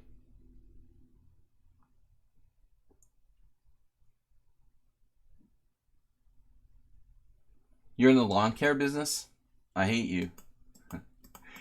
There were guys doing lawn care across the street right before my stream started. I wanted to kill them. Bishop e5 check, bishop d7, rook d1, rook c7. So this is what he thought he could defend. And now queen e5. This is strong enough. He could castle. Castles just drops a piece, right?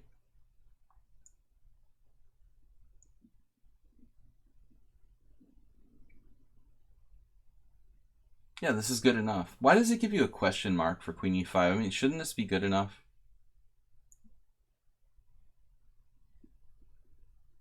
Yul Skinner has to go. All right.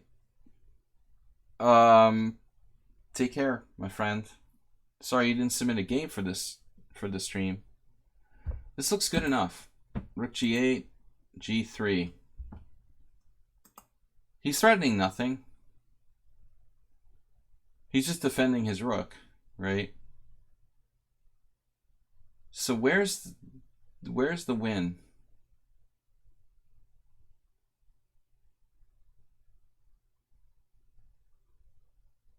Oh, so you just like take and then pin him again. Sort of stupid. I guess you take and you pin him again. Is that enough though? Warnaki, it says like a5 at one movement. Okay, king f8. Oh man, that's ugly. Yeah. So, Jim's time was ticking. I didn't see it either. He plays a safe move. But I guess time to escape now. Man, now it's serious.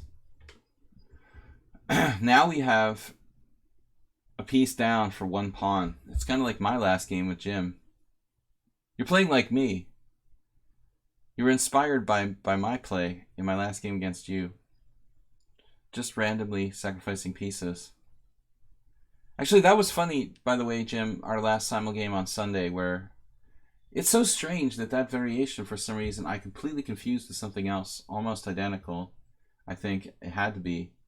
And it just wasn't at all the right move. It was weird. But I was just lost. A4, total desperation. The engine says you have compensation here. Find the best move, rook e2, guarding f2. Here. And that's 2 pawns. We've got 2 pawns now. Let's forget about this game. Well, let's just see what happened. Alright. A lot of mistakes. I never had anyone like midstream like want to forget about the game.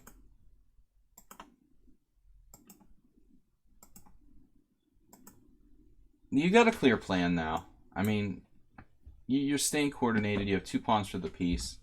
It's all right. Now it's just he dropped piece back and it's over. All right.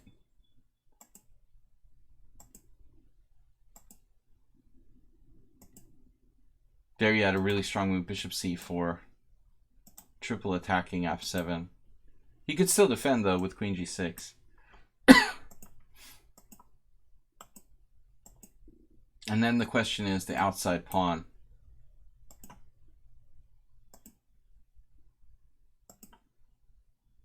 It's getting kind of weird again. Draw? Draw? Draw? Draw?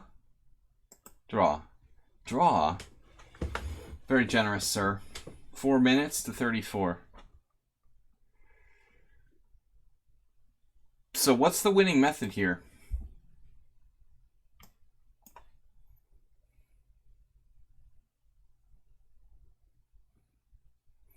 I mean, this is only a win at like the Grandmaster level, honestly. I mean, this is really not easy.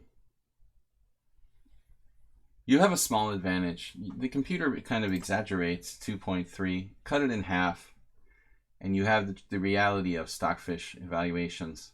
White is 1.15 better. No, I think that h4 might be a good move because it's actually about, I think it's about like securing a kind of, it's possibly securing a flight square. In the event of a check on c2, the computer might be thinking about putting its king on h3. It's not that crazy. Because white is extremely safe on white squares because black has a dark squared bishop. I think this move is primarily about that, like giving yourself a good extra hiding place for the king where it might be really, really safe, in fact. Anyways, let's move on. Okay. We have 3 more games left. Bisonov, Arsenal, and Warnacki. Giving up the rook doesn't matter. It's not suggesting h4 here, is it? There's a mate. I didn't notice that. I just sort of trusted it. Yeah, mate. Just trust the computer. It would never give you the exchange for nothing. So, Bisonov. Alright, wow, you got to play Keith. I was just mentioning Keith earlier. He's on my Facebook, and this is an old one from 2015. He's making a real push to gain rating points. It's inspiring. I mean, obviously not as old as Arkle, but I, you know, will be someday, and I hope when I'm his age, I'll be just as motivated. I could be as motivated to play like he does. I think it's awesome. Okay, Jim, thank you for the donation, sir. 300 bits. I only played with Arkle once. I lost a sort of embarrassing game. It was disgusting. It was like a knight h4 trade all the pieces variation against the queen's Indian, and I was just playing for a draw with black against the GM, and I lost this famously drawish endgame. He just totally outplayed me in an ending, but it was stupid of me to play that type of position against him. You know, where he's like completely happy. But I hadn't lost like in that ending before, so I thought, okay, I can play it against anyone. All right, so this is Bisonov against Arkle from Simul in 2015. Karo Khan, of course.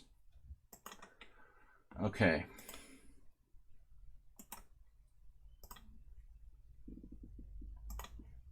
He's not afraid to play boring endgames. Okay, let's see. But he also plays some really interesting games as well. Good player. Okay, so this is white pieces against Arkle's Karo Khan. I've noticed that the way to bust him seems to be in the advanced variation. He's had a couple sketchy losses to some good players. He sort of sticks to his lines. I think if you really prepped for Arkle in the advanced Karo Khan, there might be a way to, you might find some weak spots there where he can be busted. He's lost some pretty bad games. Arsenal said, I'll resubmit my game. Just the raw PGN. Okay. So you play. I also played the Panov a lot. ED, CD, C4, knight F6, knight C3, and then Keith plays G6.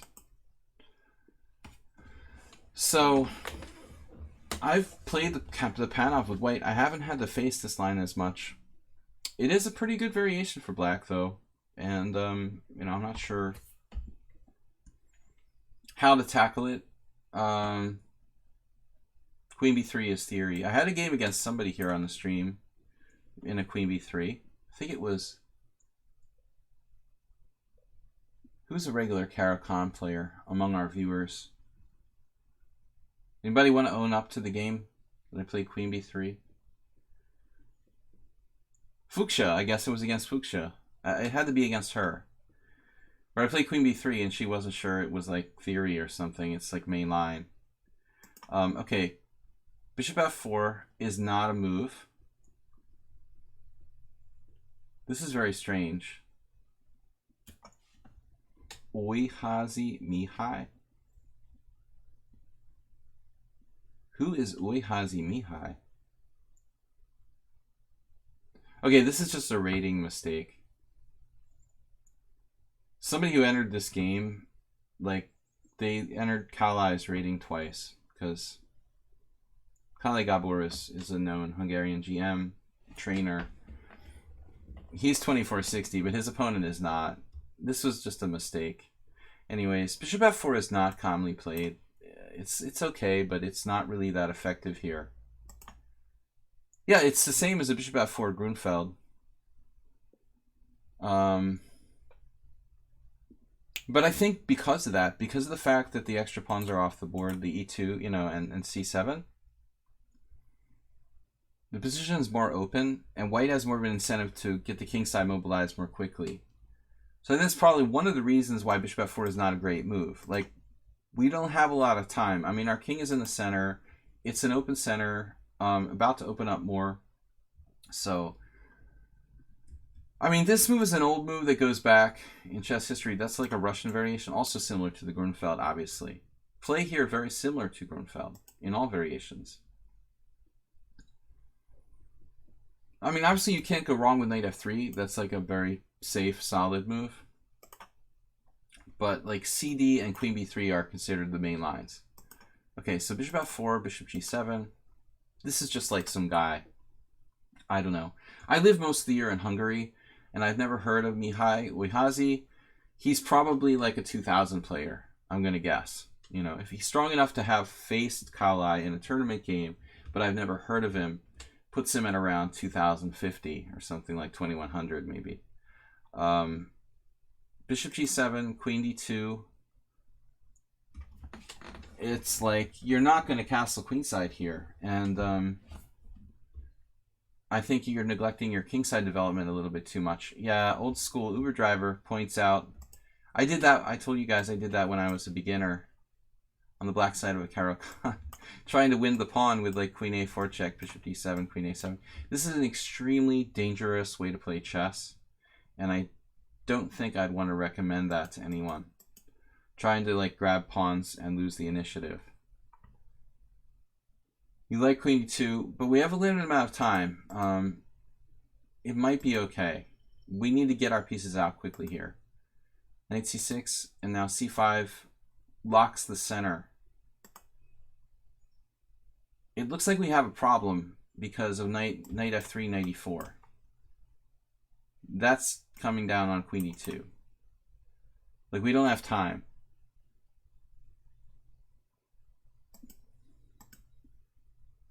So, what about knight B5? Okay, that's just bad. Castles, advantage. Wouldn't that be advantage to black? White is like neglecting all this development. Yeah, man, this is no. White's playing a very dangerous game here, leaving the king in the center in an open position. C5. And then black has this classic breaks with e5 and b6 depending on the situation. Uber driver, good point on the knight h5 maybe. In the event of knight b5, there are possibilities of doing knight h4. I play the Grunfeld reverse sometimes, and there are sacrifices, but not in this position. After castles, sorry. Castles, how did I get there? Castles, knight b5. Well, I mean, here black could even play knight a6.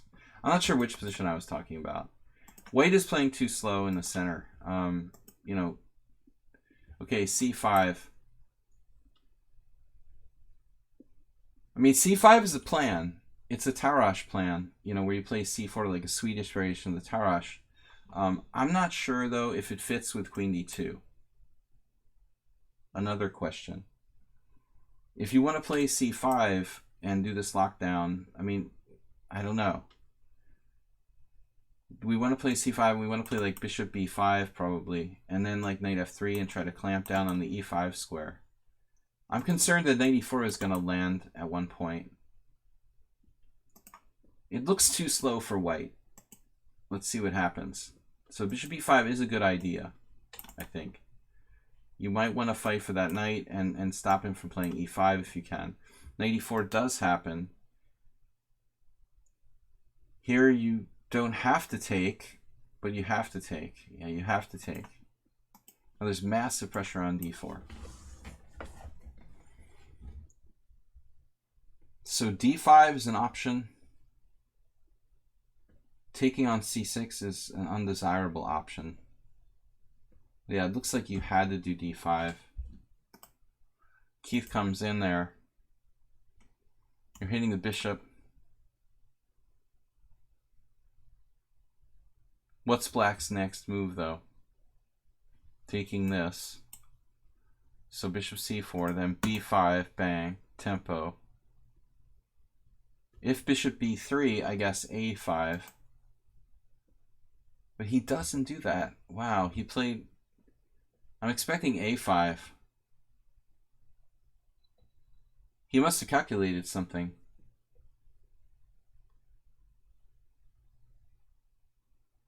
I mean, clearly a5. All right. Where's Warnacki? He plays it next move after knight takes b3, but that's so weird. Why does he do it? He's afraid of bishop h6 must be it.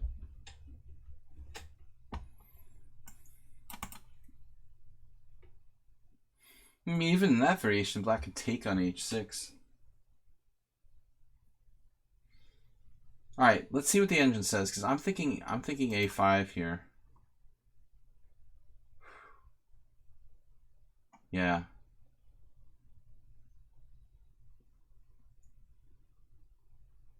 No, it looks really strong. This is the move, man. I mean, this is a bit of a problem for white. Like a serious problem. It looks like you have to go here.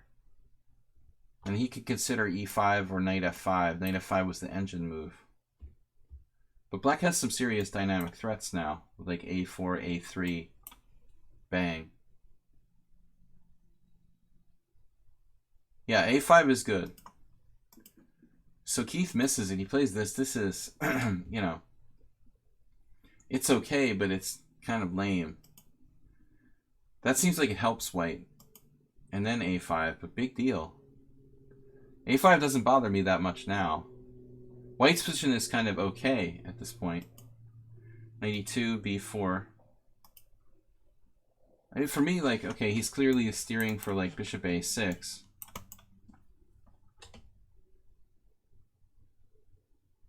I feel like black should put pressure on the white center somehow. I don't know. I don't know what his time situation, though. You know, how much time he has for the simul. d6. It's a tough decision, though. I mean, did you consider taking with the pawn?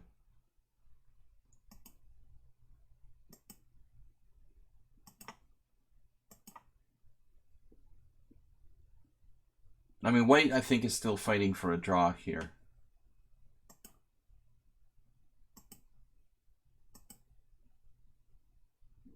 This is a bit of a target. This is something of a target. The bishop's going to come to d3 now, right? Just in time. Cutting you off. So queen f4.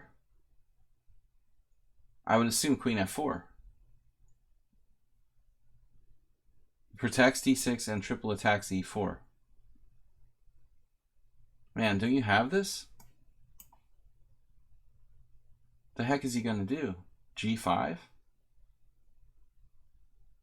Rook a6?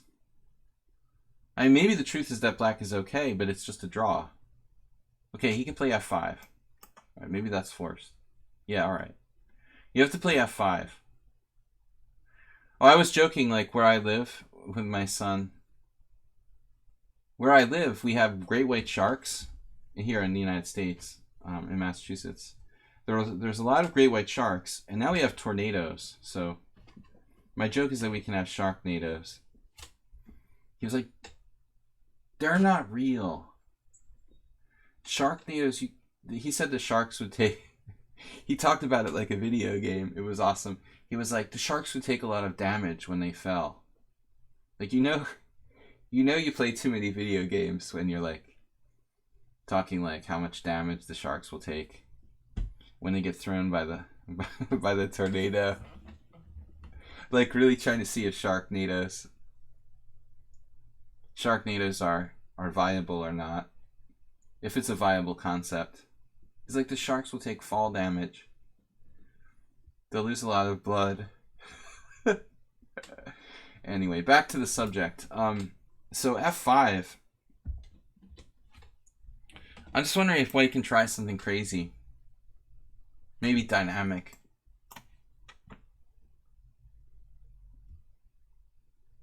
Even like rook d1.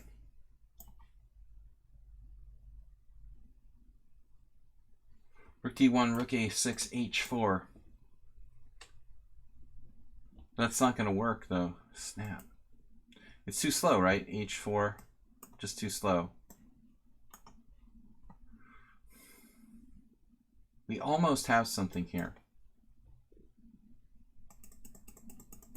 I mean, Keith gave you chances. Damn. I'm going to check the Oracle. We have 35 minutes left in the stream, guys. Best move, queen f4? Maybe not. It's basically looking at the same stuff I was looking at. f3 I didn't mention. That's a kind of good move. I think it's important when you approach the game. Fuchsia would say I'm too defensive. A lot of people will criticize that about me or whatever. But seriously, once you become a strong player, you start appreciating defense. It's kind of like whatever, Alcoholics Anonymous. The first step is to admit you have a problem. And that's kind of the way you need to approach defense in chess. Like, admitting you have a problem here with white. Like, this is the point where we start thinking defensively. If we play f3, like I was thinking, okay, let's play active. Queen f4, h4, rook d1. Shit, it doesn't work. Okay. Once we reach the conclusion that, oh shit, the active approach doesn't work, then we go to, Chess Anonymous, Defenders Anonymous, or whatever. We start thinking, okay, let's approach this position in a perspective of like, shit, we have a problem. Now, how can I defend? And this is such a strong point. And this is such a strong point. So f3, an otherwise like kind of weakening looking move, becomes very formative because it's attacking like the part of the black position that's the strong point and kind of like the part of the position that's violating our space. This is really restricting us. So, but I don't think it's really true, Arsenal fan. After f3, f5, pawn takes pawn, pawn takes pawn. I mean, it's weakened the king side here a little bit for black. I mean, this is going to be a whole different ballgame now. This just falls. This is a totally different ballgame. Black has a lot more weaknesses, and this is just simply falling. No, this f3, I think he has to take. No, he can't take. Shoot, maybe he could take. Because of queen b6. Crazy tactics. Could be like insane tactics with f2 check or something. No doubt it's like complicated. All right, guys. So I'm saying that white has to think about defending. He played here rook a2, which is, I don't know, man. That doesn't look good. That doesn't look good. This is like the least of my concerns. Yes, it would be nice to win the a5 pawn. I'm A, concerned about maintaining that, and B, concerned about like destroying that and maybe attacking the black king side. Rook a2 looks too feeble. Rook a6, rook ae1. Okay, so rook here, h3, making luft. Not such a bad move, but yeah, I think we lost the thread. I think we lost the thread when we played rook a2. We're right on the verge of losing, but I think the position can be saved. You know, this is the kind of position that a strong defender gets a half a point. Like if Keith was white and you were black, he would draw. You know, he's an excellent example of a player who would probably, you know, defend this pretty well. But white has to play really good defense here. Rook a2 is, yeah, it's not central. This is really over now. Very powerful extra pawn. Still not literally over though. Still not literally over. The rooks do look stupid, but it's still, I mean, black still does not have that winning pass pawn yet. And the queen and the knight are a good combination. I would never resign in a position like this. Queen f4, still f3 is an idea. It's a little late for f3 though, I think. Queen f4 maybe. This is a good move. Rook d5. Back, and that's just pure passive. Keith just trades. White resigned here.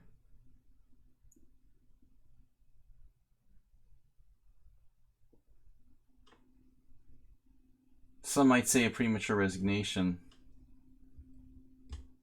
I guess we play g3 and hold our breath. I mean, it looks like this probably our best shot. Let's see.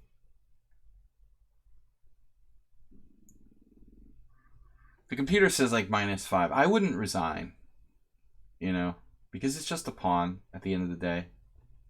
But it's a very like sportsman-like resignation. Against Kamsky, I would resign, and other assorted players. But in a simul, I don't know, I might give it a shot, see if I can hang in there a little bit longer. All right, thank you for the game. That was insightful. I think the opening too slow for white, though. You know, it's an open line. You play the Panov like that, and the g6 variation you have to play pretty sharply with white, basically trying to take the pawn on d5 and hold on to it. British politics is more interesting right now. Oh yeah, we could go there. Arsenal. All right.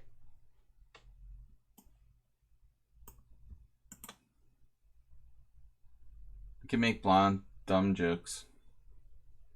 Copy.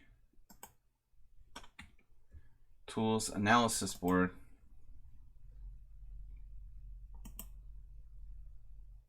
Paste.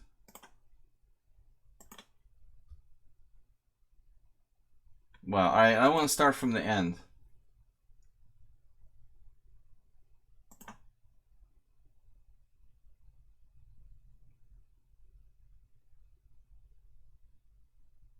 Who's back? Zion Mavi is back? I didn't see him. Okay, welcome back. Okay, guys. We'll be back on Friday. Looks like we've lost viewers here. How many do we actually have? 23 viewers. Someone's eating our viewers. I think it's a Sharknado. We have 30 minutes left in the stream, guys. This is our stream. We give back to the subscribers. Game analysis. Arsenal fan is in the house. And this is a game he played. Arsenal, you are which color here?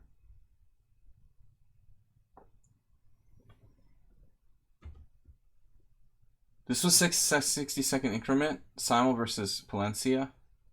You were white. So it's Colombian guy. The name's familiar to me. I don't think I ever played him. Venezuelan, right? Okay, Venezuelan or Colombian, I'm not sure. Now I'm not sure. e4, e5. You were white. Bishop c4, knight f6, d3. Bishop e7. So, that's weird. Do you guys think that's weird?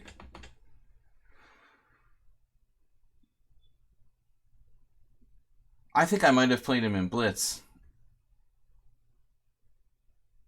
I was in Venezuela in 1999, but I don't think this guy is, he's probably a little younger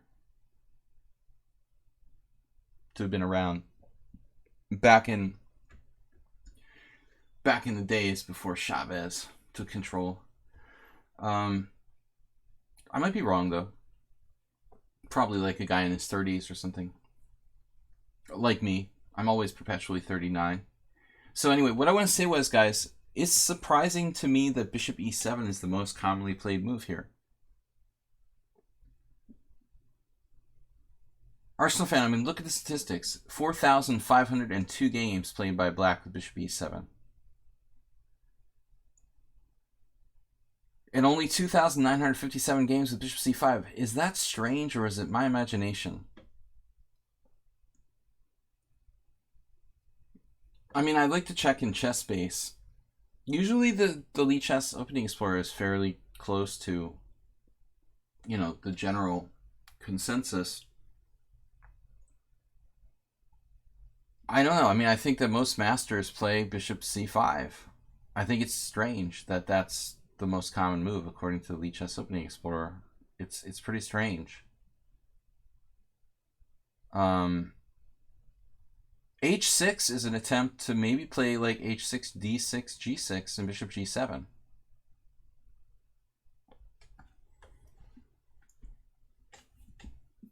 I can't believe that people would voluntarily choose Bishop E7 over Bishop C5.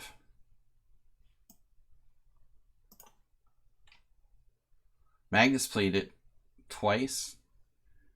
Ivanchuk and Boo. I still can't believe it's more common than Bishop C5. That's almost unbelievable. Anyway, I understand H6. This goes back a long time. The plan is like D6, G6, and Bishop G7.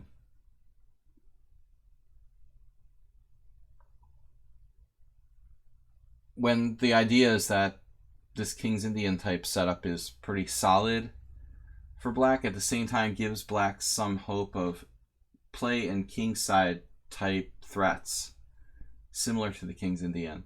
I had a game like this with White in one of the very, very, very, very few Jokos I ever played. You can count on one hand the times that I played the white side of the Joko in a tournament game. You could probably count on half a hand, depending on how many fingers you have left. The amount of games that I played the Joko with White, and it's probably like two. One of them was an H6, G6, D6. I remember. I was lucky to win. But anyways, I think the other one was actually a proper Joko that I played without D3. I think I never played this move order, actually. I mean, I probably played, you know, maybe I never faced, I only played like this twice in my life. I think both of my opponents played Bishop C5. It's kind of funny. I don't think I've ever faced Knight F6 over the board in a game. But anyway, I usually play the Lopez when I play White with E4. Anyways, the very popular line for White these days, castles, castles. And now A4 is kind of not a move I really like, but a trendy-ish idea. And then D5. This is obviously not really a safe way for Black to play. The general consensus is normally that like D5 is risky. It gives White pressure on the E5 pawn. But Black's justification here is the move A4. He's like, if you could play A4, I can do whatever the F I want in this position. If you're going to waste a move on A4, then, you know. So, I mean, that's why moves like Bishop E3, C3, you know, you could argue are more constructive than A4, which may or may not be a useful move. I mean, a4 could turn out to be a kind of weakening. c3, bishop e3, these moves are always kind of useful. I'm going blue today. What does that mean, going blue? Is that a good thing or a bad thing? I'm actually kind of red. I've got some sunburn.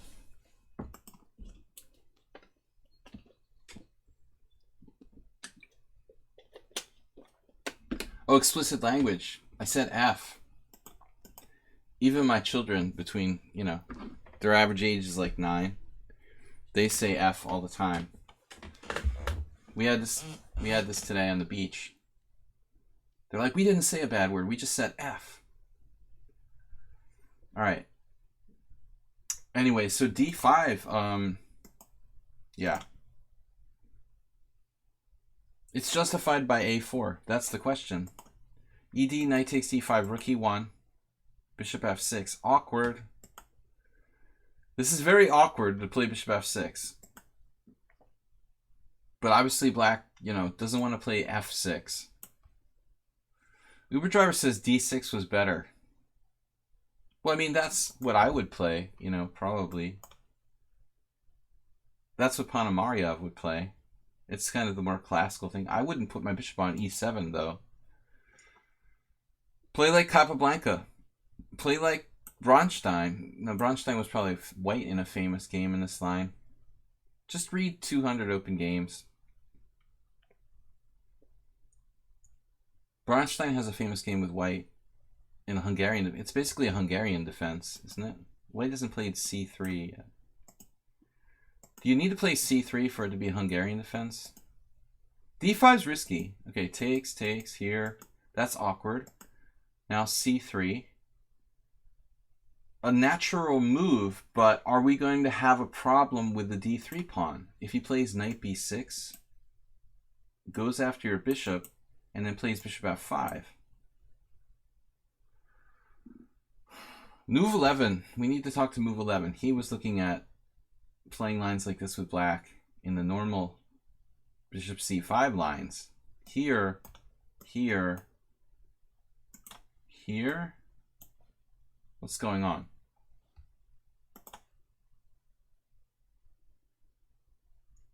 Well, ouch. White has A5, A6. Snap. Undermining the knight on C6. Oh, shit. So the A4 pawn really works there. So bishop F5 immediately. Oh, it's all about move order. And then if you play A5, well, this kind of looks like it's like best play for both sides. Probably how the game should go. Instead he plays bishop G4, which doesn't really do much. I think you can play H3. You probably should play H3, but you don't have to. Knight on BD2 is a good move. Or again, do we have a problem? Arsenal, do we have a problem with knight B6 again? Probably not, right? Bishop E5, same thing. Queen D7. Fuchsia would be interested. It's like an anti-martial. Okay, I'm not sure where knight E4 comes in.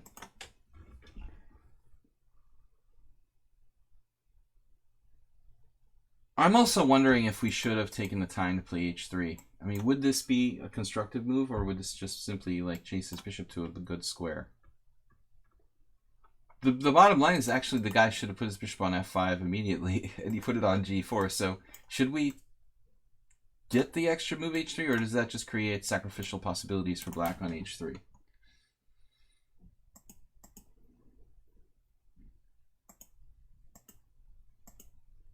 Nothing wrong with what you did, Arsenal. Okay, I'm just not sure what the best plan is. This is interesting to consider. A5, do we have time for that or not? Now you practically forced him to go back to E7. Then you played A5. And now this is obviously, you know, white doesn't even have to react. It's like a Skaveningen trick. If F5, we just don't move our knight. F5, H3. Clear advantage to white, probably. Now F5 is not on. A5 is a really good move. King H8 is a good move. Now f5 might be on. So now we need to start thinking.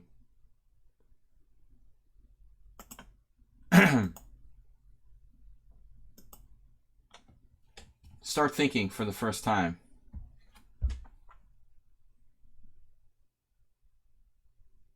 Just kidding.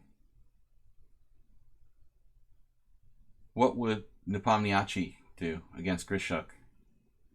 This is reminding me of that last game, Nepomniachtchi Grishuk from the knockout tournament, where Grishuk lost. Where he was black, except he managed to put his knight in a5 and never get it back. At least he makes it to the final of these things. You got to give him credit. Great player. But queen b3, all right. Knight f4. Well, you knew that was coming. So you can play knight e5, knight e5, bishop f4, knight d3. Knight e5, knight e5, bishop f4, knight d3. What am I talking about? Yeah. Knight e5, knight e5, bishop f4, knight d3. What's happening there? Bishop d3, queen d3, bishop takes c7. That's exceedingly materialistic, but you are up a pawn.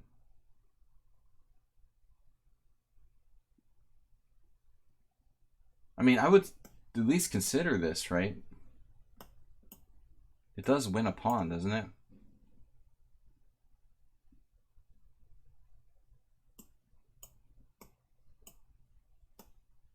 I know that we lose the bishop pair, but I don't see anything great for black.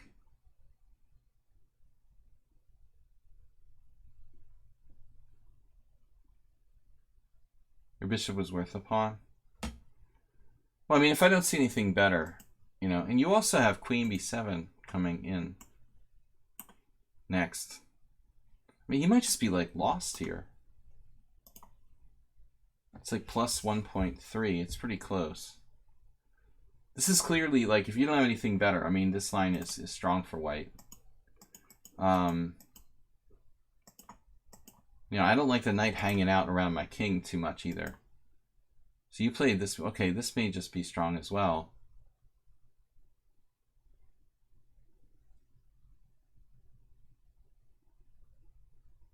It's got these three pieces sort of lurking around your king side.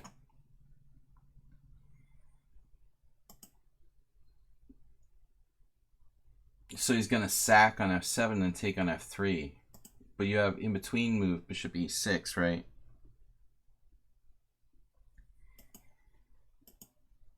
No, you don't. So you just have to suck it up and take his knight out. Possible he would like miss this interpolation. Right, so he's got a little bit of compensation, but it shouldn't really be quite enough. Especially if you can get in d4 and shut his knight out of the game. I think white is like just winning.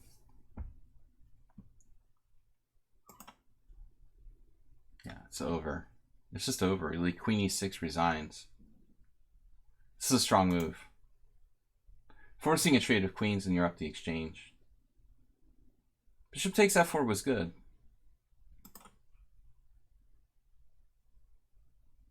I thought it was like totally winning. Just totally winning.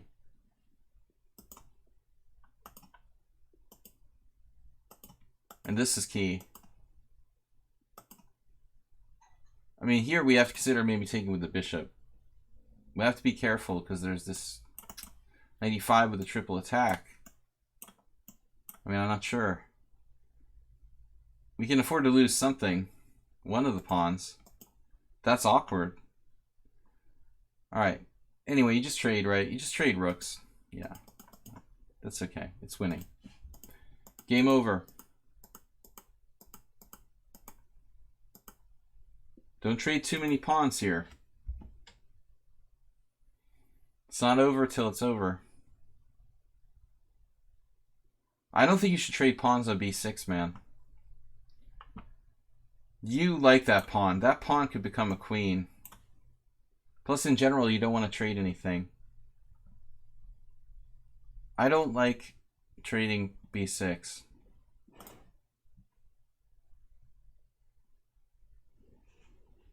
The engine likes a6. He'll never get that, and it's like a thorn in his side.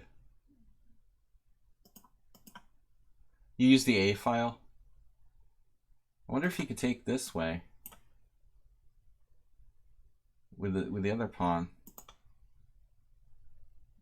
Kind of a tough decision for black, like which way to recapture. I mean, I'm assuming you're talking about like you penetrate with the rook there, but I mean, is that even enough? Just in general, you don't want to... You want to keep as many pawns on the board as possible, Arsenal fan. I mean, it will only increase your winning chances. Although I understand you probably use the A file to penetrate. I'm already concerned that this is kind of difficult to make progress. I guess this is a nice move, threatening c5 though. That's a nice move. There's really... Wow. That's a problem. That's... Damn. Well, that's going to be a problem. We got to play like knight d3, or what is black going to do here?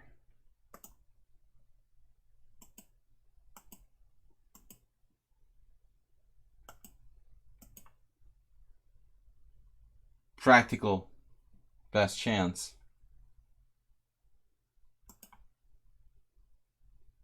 You have a trick now with b6 takes rook d8.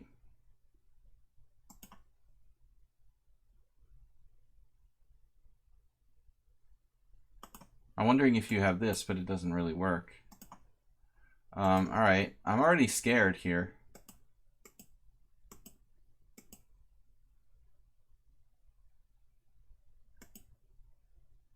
That drops a piece to 91 check. This is game. Oh my god.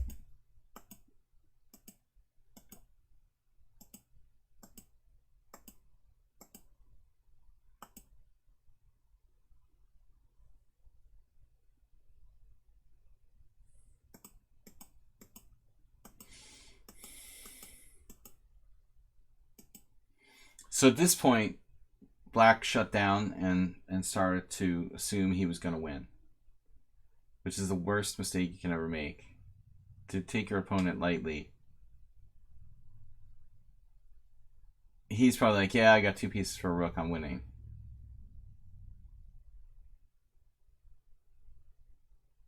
And suddenly, right here, I mean, he could play bishop d6, right?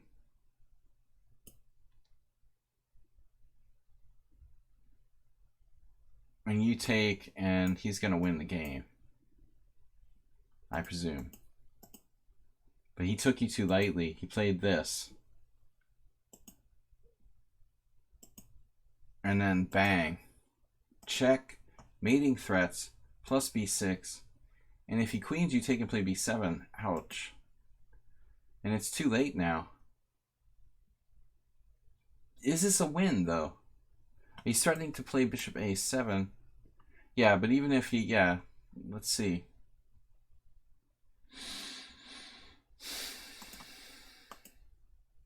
Oh, man. All right, guys. One last game after this. I'm not sure what's going on here.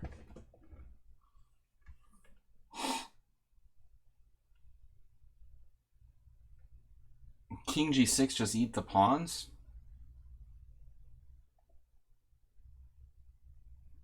You play king e6. But I'm thinking king g6 and then take these out and then start pushing our other pawn.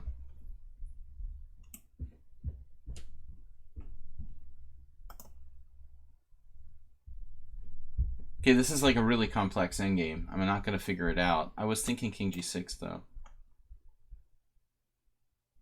The engine claims this is a draw. Too complicated to analyze this to the end, so we'll just see what happened. I am getting a headache already. Knight b5, rook c8 check here. I mean, now you're just eating the pawn at c2. Like, you couldn't right away. Knight d4. Oh my god, another headache. Now there's all these pawns over there.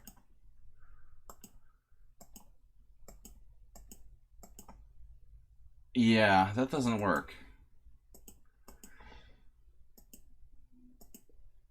And now it's just a matter of the Arsenal fan technique.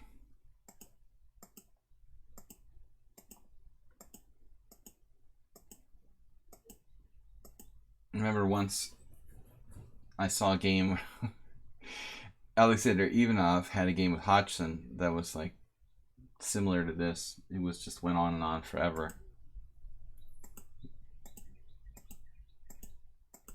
It just doesn't look that difficult.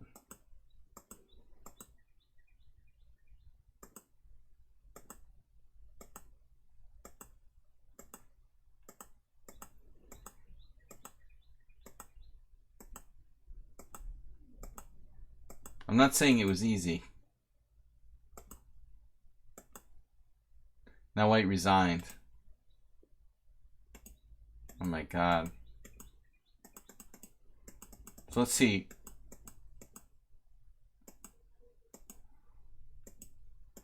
Why does it say, okay, so it's not a table base till now. And it says you're winning. Winning queen e2 check. Winning king e4. Winning queen f3. Winning queen f2. Queen f2 check. That's a really tough technical position, man. I don't know. It was crazy. Well, I don't think it was an easy position, man. I mean, that's a highly technical endgame, and I have no clue what's going on. The table base says you're winning, but I wouldn't have the first clue. I mean, it's really about calculation. King h4. And this is literally losing. King d3. Now it's still a draw. And now it's still a draw.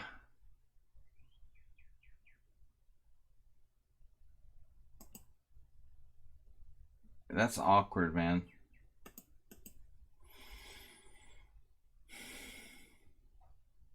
So amazingly, like king d3 is a draw. King d1.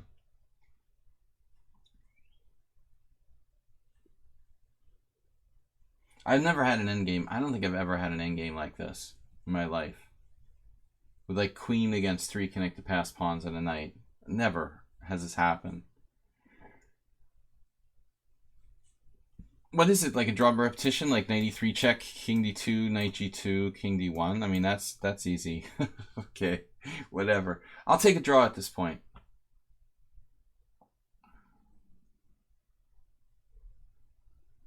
Guys, last game.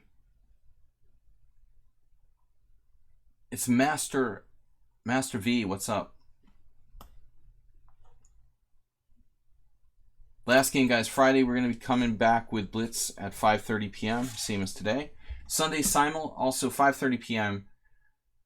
Arsenal, sorry I can't give you more, like, kind of good feedback on this endgame. I mean, I'm just too tired and it's just too complicated. I mean, it's crazy. You know, I mean, it takes a Grandmaster hours to piece that together, what exactly is going on in that endgame. I mean, obviously you were easily winning. I think when you reach the initial position, you should have been easily winning.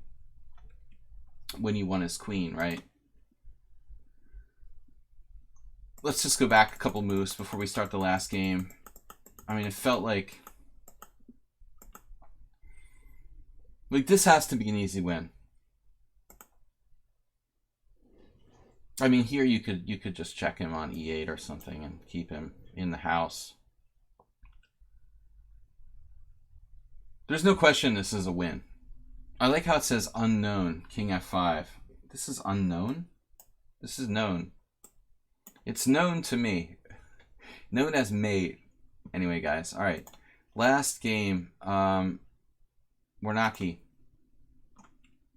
Let's take a look. I had a blitz game as black the other day, which found myself in queen up and didn't know what my strategy should have been. Queen up. Common problem. Queenside attacks seem very dangerous. Any suggestion what should have been my strategy are welcome. So this was a game as black the other day. Queen up. Queenside attacks seem dangerous.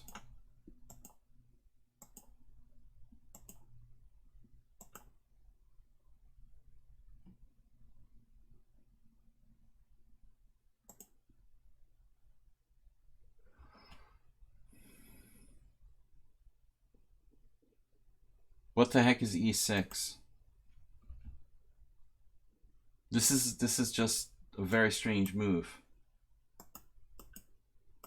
You're playing Alyakin's defense. White plays e5, you play knight d5. Now he plays a weird move, knight f3. Almost everyone plays either d4, c4, maybe knight c3. So you have the very rarely seen knight f3. But you have to remember, when you play the Alyakin's defense, the idea is to lure the pawn forward and then counterattack it. In the same way that we had one game earlier where white could have played f3 to destroy the e4 pawn. In Baisanov's game, f3 to destroy the e4 pawn. Same thing here. I mean, we have a pawn in our territory. We want to destroy it, so d6. E6 is a bad move for not only because we don't attack the pawn, we don't put pressure on it, but it creates problems with blocking in our bishop on c8, which I think that's the bigger issue here. Normally in the Alyakins, what you want to do is d6 and get the bishop out to g4 or f5. Maybe much later, maybe g6 and bishop g7 and leave the bishop on c8. But you don't really want to block it in with e6 unless you play bishop g4 and get it outside the pawn chain. So that's a really bad move. I mean, e6 is a seriously bad move. Now bishop c4 doesn't really seem appropriate. And we have just some kind of random position. Knight c6. Maybe not such a bad move. d4, and now you still need to put pressure on the center here. I mean, d6 is a good move under the circumstances. There's a Basim Amin game and an Erwin Lamy game. Amazing. Both are like when they're teenage, pre-teen. Basim Amin Lamy.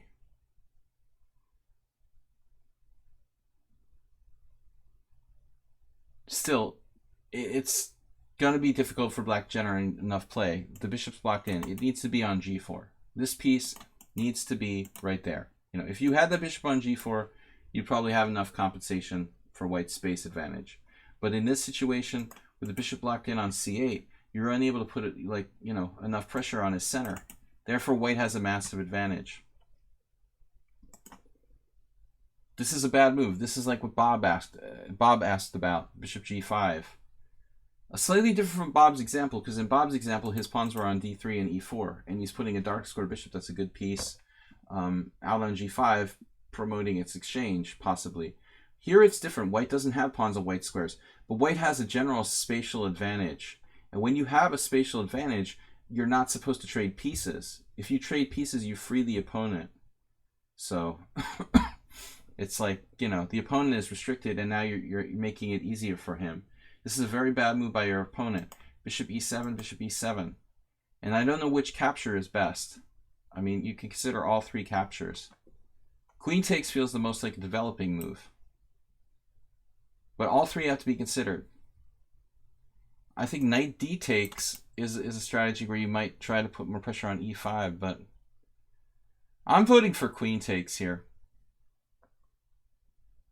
I'm voting for queen takes. It mobilizes the queen. Queen has good range. It clears d8 for the rook to come over. Engine is not agreeing with me. It must see something it doesn't like. There's a tactical problem. There's a tactical problem. It's like queen to e7, bishop d5, e d5, knight c3. There may be insoluble problems. Queen e7, check this out. Bishop takes, pawn takes, and knight c3. Is that bad? I wouldn't think that this is so bad. Not a big deal. So what's the problem with queen e7? Looks like a developing move, kids. The engine likes takes and what? Okay, if you take with the pawn, so take with the queen. White's slightly better. All right. All right, so he took with a d. The other knight capture is possible as well. You know, this might actually allow you to play like bishop d7, bishop c6, and complete your development in a way. I feel like this is very restricted. But, okay, we can try to put pressure on e5. I think that's very easy for him to protect against, though. Now you go against the whole motif, I think, of the Alyakin's defense and just general strategy. You have, like, your best chance is to kind of keep pressure on e5, I guess. Admittedly, I don't like black here. I think black is just worse. However, you could trade queens. You know, maybe you should seriously consider trading queens, because it'll limit the amount of damage that white can do. Actually, this variation, perhaps followed by something like a6 to prevent bishop b5, or perhaps just like bishop d7, threatening knight g6, might not be that bad for black. I think you need to trade queens, dude, at this point. You don't trade queens, you play d5. Now you just have kind of a bad French where you have less space. This move I'm not crazy about. What does bishop b5 do? Just like, okay. Now black's threatening to win a pawn with knight takes e5. This was his idea, but okay, this helps you again, trading pieces. This is Warnaki's favorite move, and he doesn't play it? Can you believe this? a5? He should have played a5. I know that you wanted the castle queenside. It puts the pawn on the right color, but I don't know that I would have played a5. I think I would have played maybe like b6 or castle's kingside. I think castle's kingside isn't that bad. You can also consider bishop b5, a4. That may be one of the ideas here. I mean, if you play this, then you can play this. And if a4 like bishop a6, you don't get kicked back. Actually, a4 is not so easy to play for white. Alright, so castle's queenside. Now it's like a free-for-all. White's going to throw the pawns at you. This is another problem, but probably not a big deal. I think the knight g5 was a little misguided. White should be aiming at your king over here on the queen side and like advancing his pawns over there. Knight g5 doesn't seem great. He's attacking the wrong side of the board. Oh, and he's blundered now. Paschall 99, thanks for the donation. Guys, we're going to wrap up the stream. We'll be back tomorrow night. Thanks, everybody, for supporting us. Hopefully no more tornadoes to get in the way of future streams. Now, white obviously hangs his game, but let's say white plays here. You have knight f5. It's really good. But for me, like, we go back to this position. White, I think, should be aiming for a spatial pawn attack on the queen side to try to open lines and attack the black king. I don't really like defining where my king's going to go here with black. If we can wait, maybe, and keep white guessing, that seems more optimal. And probably one of the best things about black's position is if white ever tries to play c4, he's going to open up this diagonal. I think something like b3. b3, rook e1, kind of a build-up like that. Rook e1 was alright. So let's just play b3.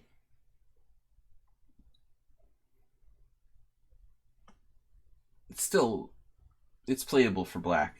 But this is the wrong idea. This is totally the wrong idea. And then here, I mean, objectively, you shouldn't put more pawns on white squares, like h6, like the engine is saying.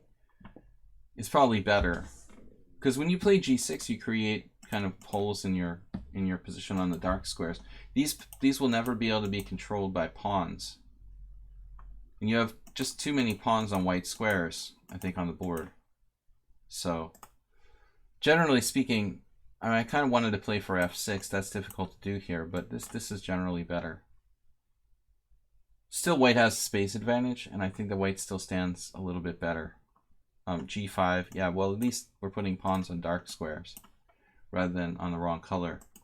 I have a big emphasis on pawn play, and in terms of where the bishops, what color the bishops are, it's very important to put the pawns on the right squares.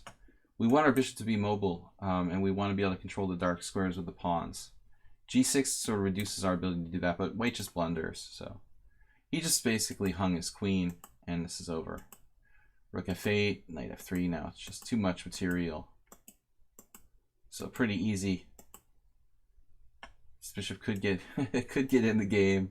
I don't know about that maneuver though. I mean, I think you ought to go out here to b5. Consider trying to sneak in there. You can't force it though because of rook d1. Here f6 is probably good. You're gonna need another piece in the game though. Check it out. Yeah, could enter. Trading pieces is fine. And this is many ways to win this game. Beware of the back rank though. Notice how the bishop finally did get in the game. Now you just take on g3. I wouldn't mess around here. Just rook takes g3. Rook g3, queen g3, rook h5, queen f3 check wins the rook. This is like awkward. Very awkward. To say the least. Oh my god. We're lucky we're still winning. That was kind of scary. Now it's like a long process. He just gave up though. Alright. No, number one thing in Alyakin's defense, you don't want to play e6 like that early, because you need d6 to chip away at the enemy's center. That's the idea. Alright guys, it's been a long tornado season. I will be back tomorrow night with Blitz. 5+3 Blitz with all challengers. And Sunday Simul at 5:30. See you guys then. Thanks everybody. Special thanks to Mr. Coffee. Bye-bye.